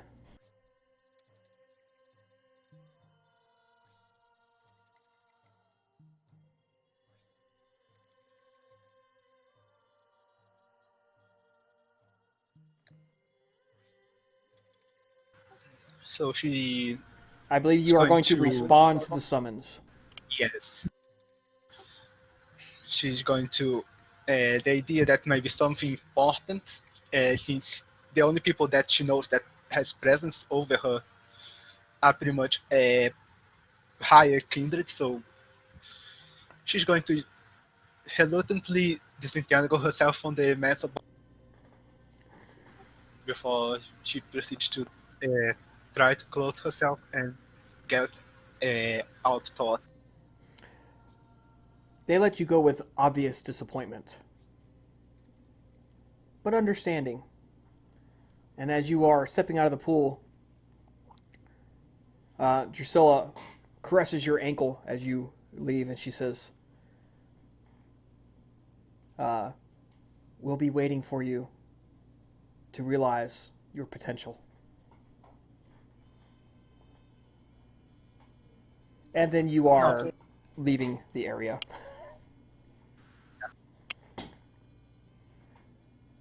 All right, so you go get dressed and everything. You go out. You see Agatha outside, and you feel that that is where the summons has come from. Yeah, I just wait, looking towards her. She looks around, a bit before she realizes that it's Agatha. She looks, what happened? I seen you there in that situation, and I wasn't sure if it was your free will or something happened to you. So I wanted to draw you somewhere safe, somewhere private, just so you can reclaim your consciousness. And Do I recognize that the Malkavian used her discipline on me? Do you have medicine? Let me see. I do not think so, and no. Okay. No, you're not going to recognize this. Yeah, you, however, have seduced many on many an occasion, and you recognize a master at the art of seduction afterwards. She is at least as good as you are, and you are pretty damn good at it.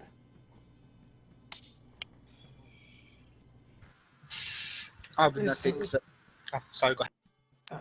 listen, if you want to go there, of course, I'm not going to stop you. But I just wanted to know if you were in control right there. You feed from them. You fed from them.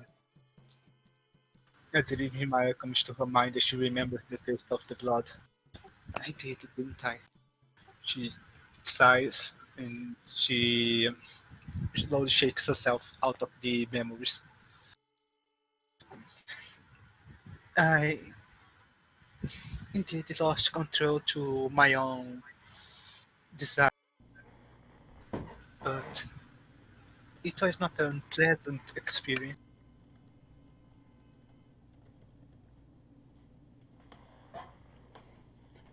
Still, thank you for looking out. No, it is the least I can do. So do you want to head back in?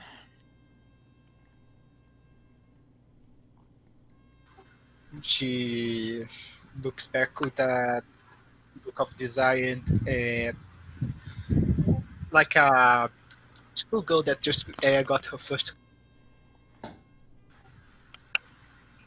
She then she extends her hand to Agatha.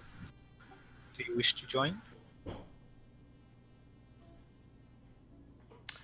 To them? No. I think I will head inside the Elysium. Keep a less interesting aura with myself. I had my share of being influenced. She giggles a little bit. Then allow me to keep you company for the rest of the night. It's the least I can do for your concern, for the concern that you show. Well, I will accept your offer. That's very dear of you.